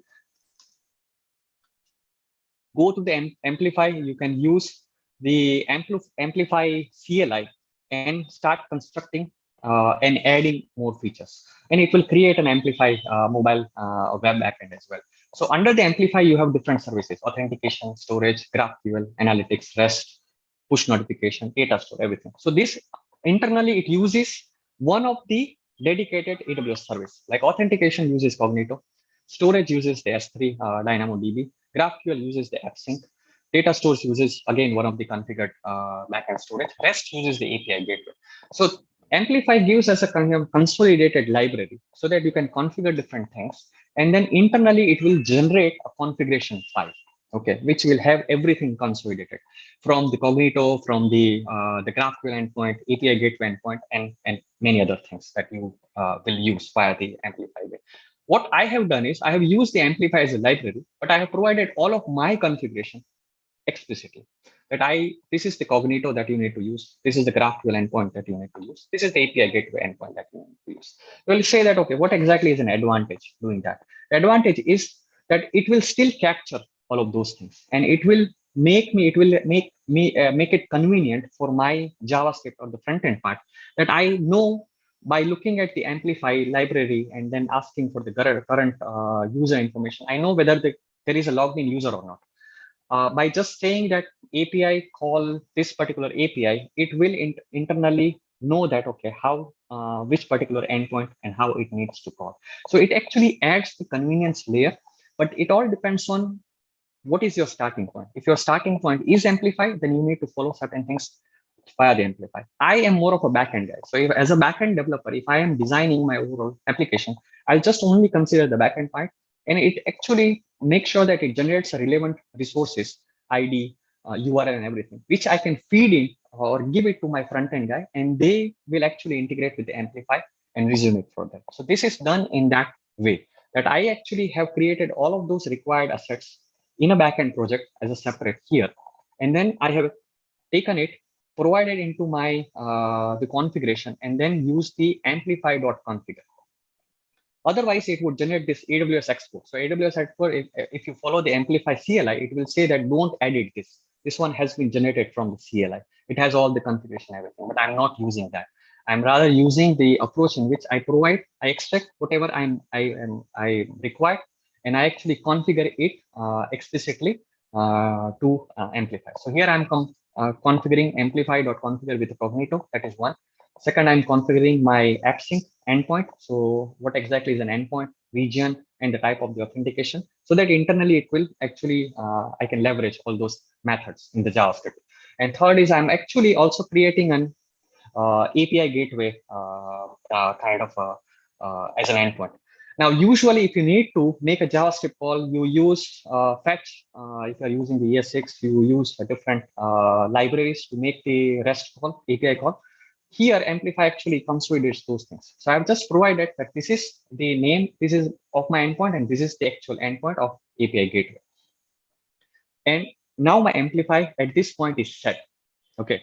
So if I go to the API, actual API, this is the part I have actually specifically written, and there is a separate repo which I'll also make publicly available, so that you can see that how you can leverage the Amplify GraphQL and API gateway in a single application. So these are the different APIs. My get profile, I'm using the GQL GraphQL tag library, which actually parses the GraphQL syntax and make it ready for the actual call. So this is the advantage. API.GraphQL, it will know that what to do internally. Okay, so that's where I have written all the GraphQL API. Plus, there are few APIs which are non-GraphQL, which are REST. So here I'm just saying API.get, API.post, and this is the name. Internally, it knows what to do. So that's, I'm using Amplify as a convenience and to not write the low level actual Ajax call or that kind of a call. So that's the place I am using that. The API is one part. And the second thing is basically to create and understand, do I have an active session or not? What should I show if I don't have the extensor? All of those things I'm using Amplify as a convenience. So now let's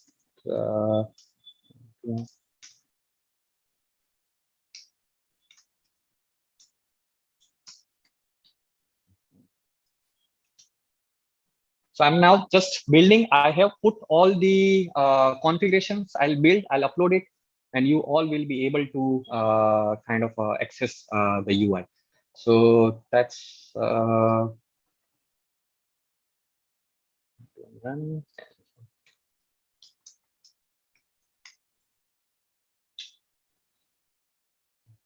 okay. Sorry, we need to provide the S3.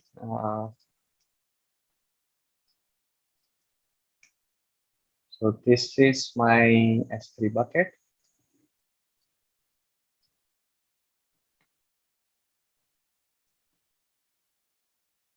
That it has created. So this is the name of the bucket in which I want to, right now it is empty.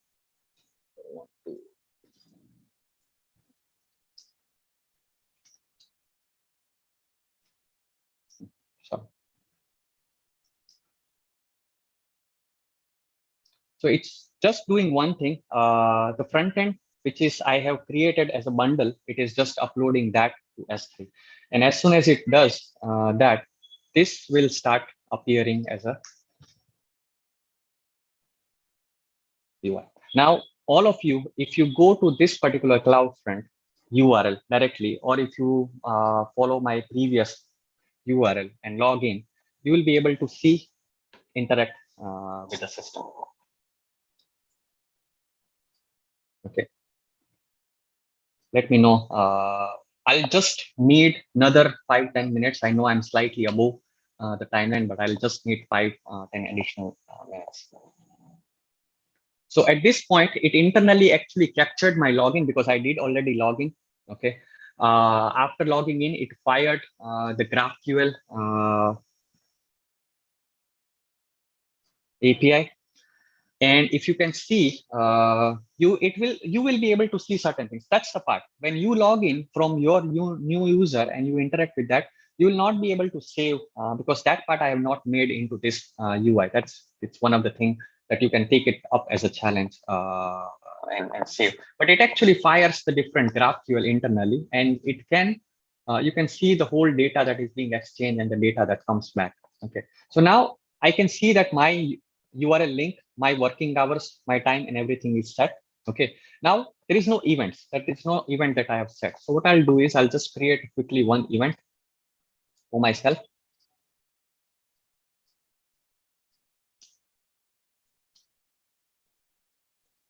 And I'll say that I need 30-minute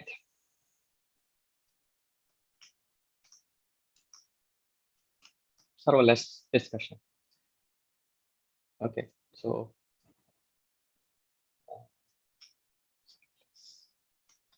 first, and this will create basically an event. So now an event has been created. So if I go to the UI, okay, now I can see that this is the event that I have kind of created and saved. Okay, so now I have logged in, I have set up. So purposefully, I have not added the additional UI. So you will be able to sign up and log in, but you will not be able to set. That's a part of the challenge that we have, that you can actually clone and then you can add some of the additional things, or you can, from your environment, you can add more the data and do that. So now this is the link that I have. If I share that link to you, you will see a specific link, which is a public link. Okay, now I can share this link with anyone else. Okay, and they will be able to basically book a session with me. So any of you would like to try and check it? Just drop a message here that you did do the booking.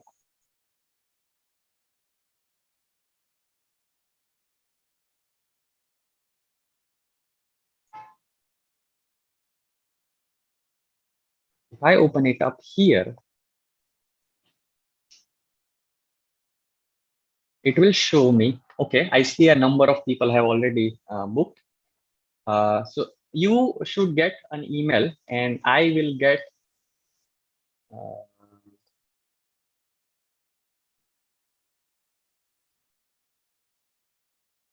okay. I think, yes, I will get a ton of emails. So there are a lot of people who started booking with me. Okay. Unfortunately, I will not be available on this time, all of you who have booked for me, but we'll find another way to actually have the discussion going on. So this internally, it sent me an email and you would have received a copy of the same email on your side as well. Now, if I go to my logged in page and if I see, I'll see a whole lot of people who have actually booked for me. Okay, so I see, yes, there's someone who has booked with me from the Europe, Paris, nice place, in July. And all of you others are from June. Okay, so this is the basic part. Now I'll just share a couple of things.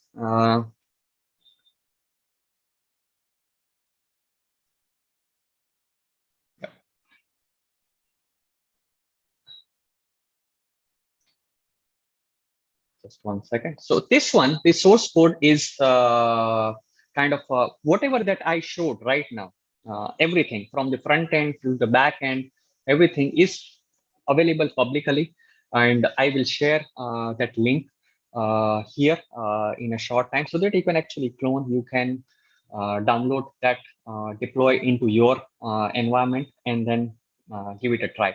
There are few challenges that we have.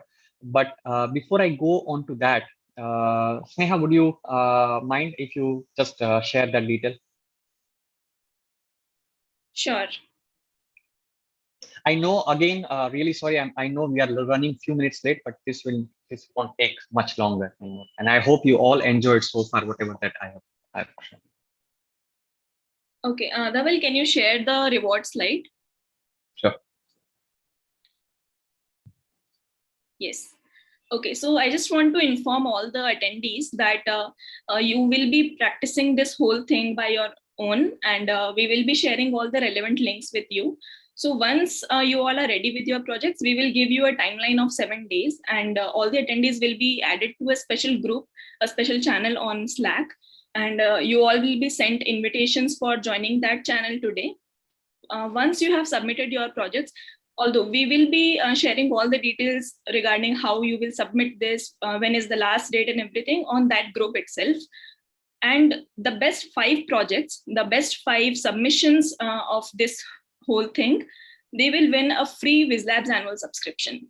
Yes, that's right. And then for other coupon codes, if you want to purchase any courses or practice tests, as Pawan had discussed about the labs. If you want to try out any labs on your own, you can start it off by purchasing any course, and then you will get credits for practicing the labs.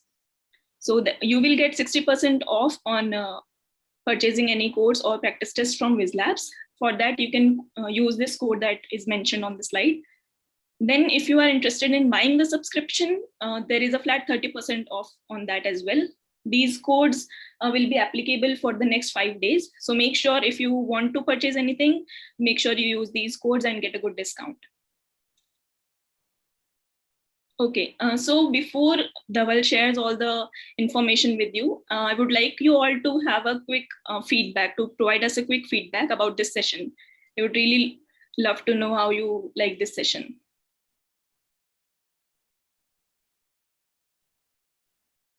Okay, so you can see the poll on your screen. Please fill this up. So while you are filling up the feedback and everything, see, rewards is always good, right? To get something in return. But then the true reward is that what exactly that you learned something, or knowledge-wise you acquired. So I will. I have actually added plenty of references, but these are the place. This is the link from where you can actually download, clone the many other repos there if you want to expand on that. But this is the place where you can actually clone the whole repo. It works exactly the kind of whatever I did. And then, yes, of course, when I implemented this, even though it took me few hours only to implement, I also learned a bunch of things. There's always a way to improvise or do things slightly differently compared to how you have done past time. So I learned it several things along the way. And I am sure that if any of you will follow that, yes, irrespective of your knowledge, because every service is different. I mean, the way cloud is moving, there is something new. There are new major services. There are additional features. There are different capabilities. It's always a changing environment. So things, people like me as well, even though I know certain things look different every now and then. So I hope that all of you go through this. Give me the feedback. Like Sneha mentioned, that there will be an additional challenge through which you can actually communicate, and if you have any issues or something like that, you can resolve. But if you are facing any specific issues, you can open up an issue here. I'll be able to kind of help from here as well. Although my response will not be prompt and immediately, but yes, I'll try to help as much as I can and make sure that everything is going. You can basically deploy and see it running. Now, from the cost point of view, I'm using everything serverless, so there is no cost if there is no usage. I'll give you a very simple number. People ask that serverless is costly, but it's an eventual cost, right? If you move that far, if you have that many users, that much amount of load, then only you are paying for the usage. A very simple number, if I give, Lambda function is charged per millisecond. In this case, I have not used any Lambda function. So that's one.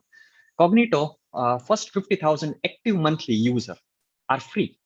50,000 active monthly users. It's a huge number itself. If you have 50,000 users for your service, it's a lot of traction to your application already, right? So you do not need to look for the cost that way. You are also looking at the value of your network as well. So that's a Cognito part. DynamoDB, you pay for what you store and consume, which is hardly anything. And then in the free tier, there is 25 GB or so free storage and few capacity on read and write is freely available. So you'll be fine that way as well.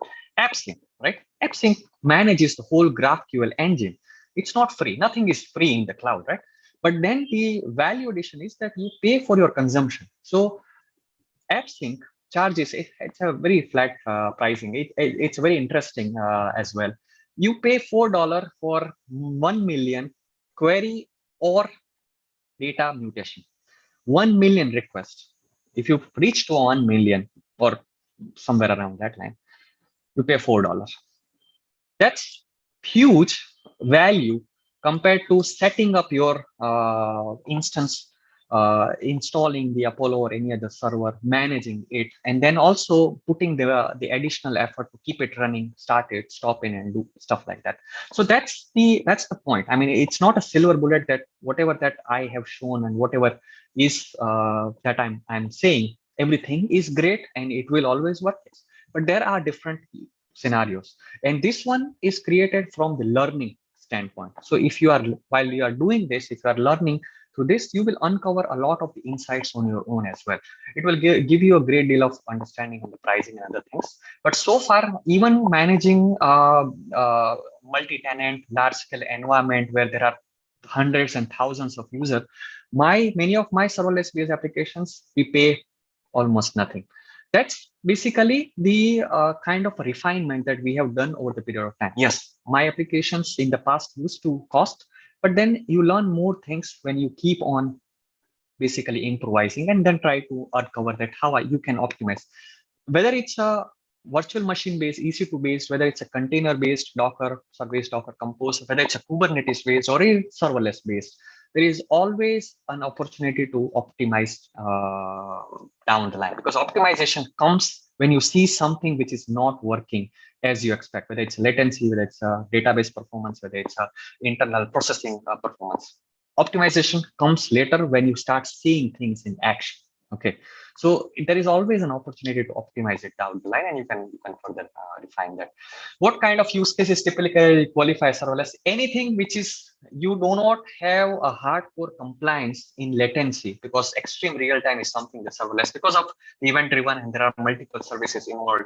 The sub millisecond level kind of latency is something which is not in the current ability of serverless. But from the healthcare to the financial organizations, some of the other government use cases, there are whole plethora of white paper and case studies available. How people are used serverless, and it's not just about AWS serverless. It's about overall serverless ecosystem, right? You will see that the Next.js, the Vercel, they have their own functions. You will see that the Gatsby have the functions. You will see that Cloudflare Worker, extremely innovative idea, running the functions, cloud functions at edge. All major cloud provider, whether it's Google Cloud, whether it's Azure, whether it's AWS or any other, they all have serverless offering because they see a value in that. There are tons and tons of use cases in which you can actually use that. And the biggest line of it all is that when Andy Jassy last year said in the December, just 6 months back, that Amazon is also using Lambda and the serverless infrastructure for almost 50% of the internal application. Amazon actually design, build almost thousands of applications every year for their internal and everything. If they can use it, our use case might not be that complicated or that at scale. But yes, there are certain environments, there are certain places where it may not work, and you will be able to quickly identify that on your own. So I would rather suggest that give it a check, learn something different.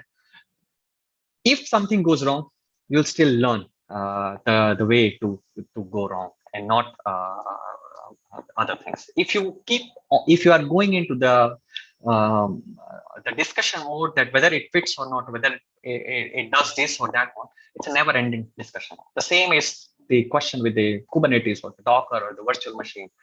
Always kind of a discussion. This is an opportunity to learn something and design a different kind of application in the cloud. I have put enough references, all the detail from the Whizlab, the rewards and the process for the submission is there. My link to this repo is also there. This PPT will be shared. It's already shared with Whizlab. So Whizlab will actually send a follow-up email. In that, there will be more detail, including this PPT and other things will be there. Source code and everything is already there. So you can anytime if you can interact with the Whizlab team or whatever support channel that they provide, or you can actually, if you are very specific thing that is not able to resolve, you can always open, because this is a public repo.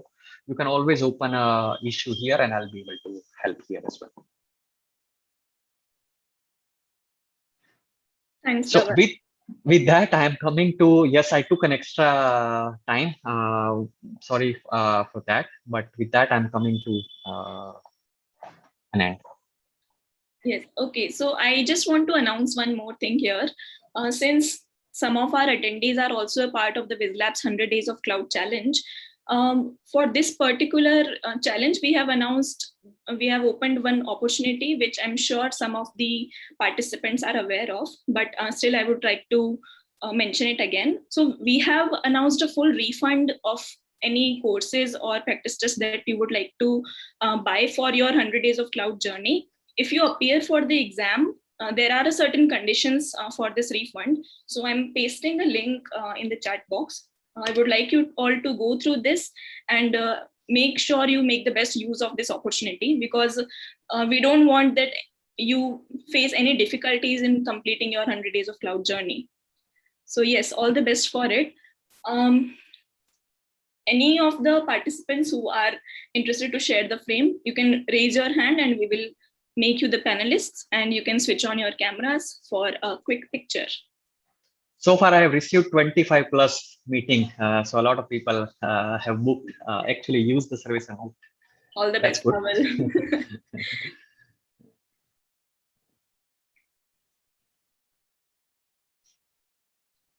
Okay, we are promoting you all to panelists one by one. Make sure you have switched on your cameras.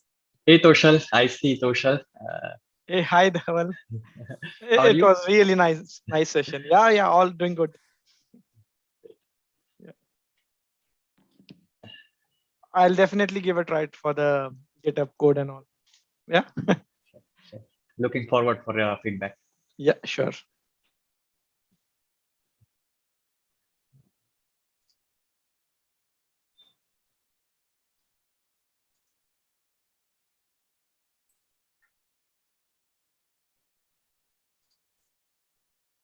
Okay, just a couple more minutes while all the participants are added. Dhaval, will you be able to share this PPT? Yes. It's already shared with Whizlab. You will receive a follow. Whoever has registered and attended, they will receive a follow-up email. It will have more detailed kind of links and everything. So, but PPT is kind of, it will be there. It will be shared. No point in keeping the PPT private.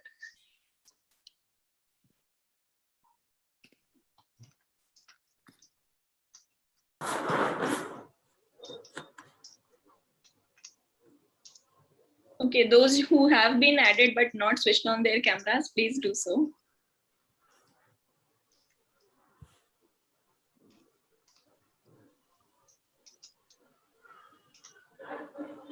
Okay, awesome. Nice to see you all.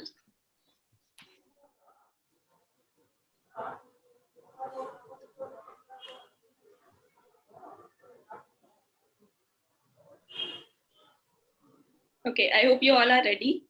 We'll click the picture.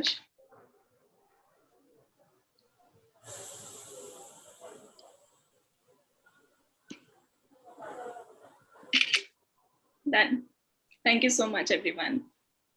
Thank you, everyone. Please do submit the feedback. Whatever is the feedback, your honest feedback will help me to deliver better session, and it will also help Whizlab to actually organize and schedule kind of better webinars in the future.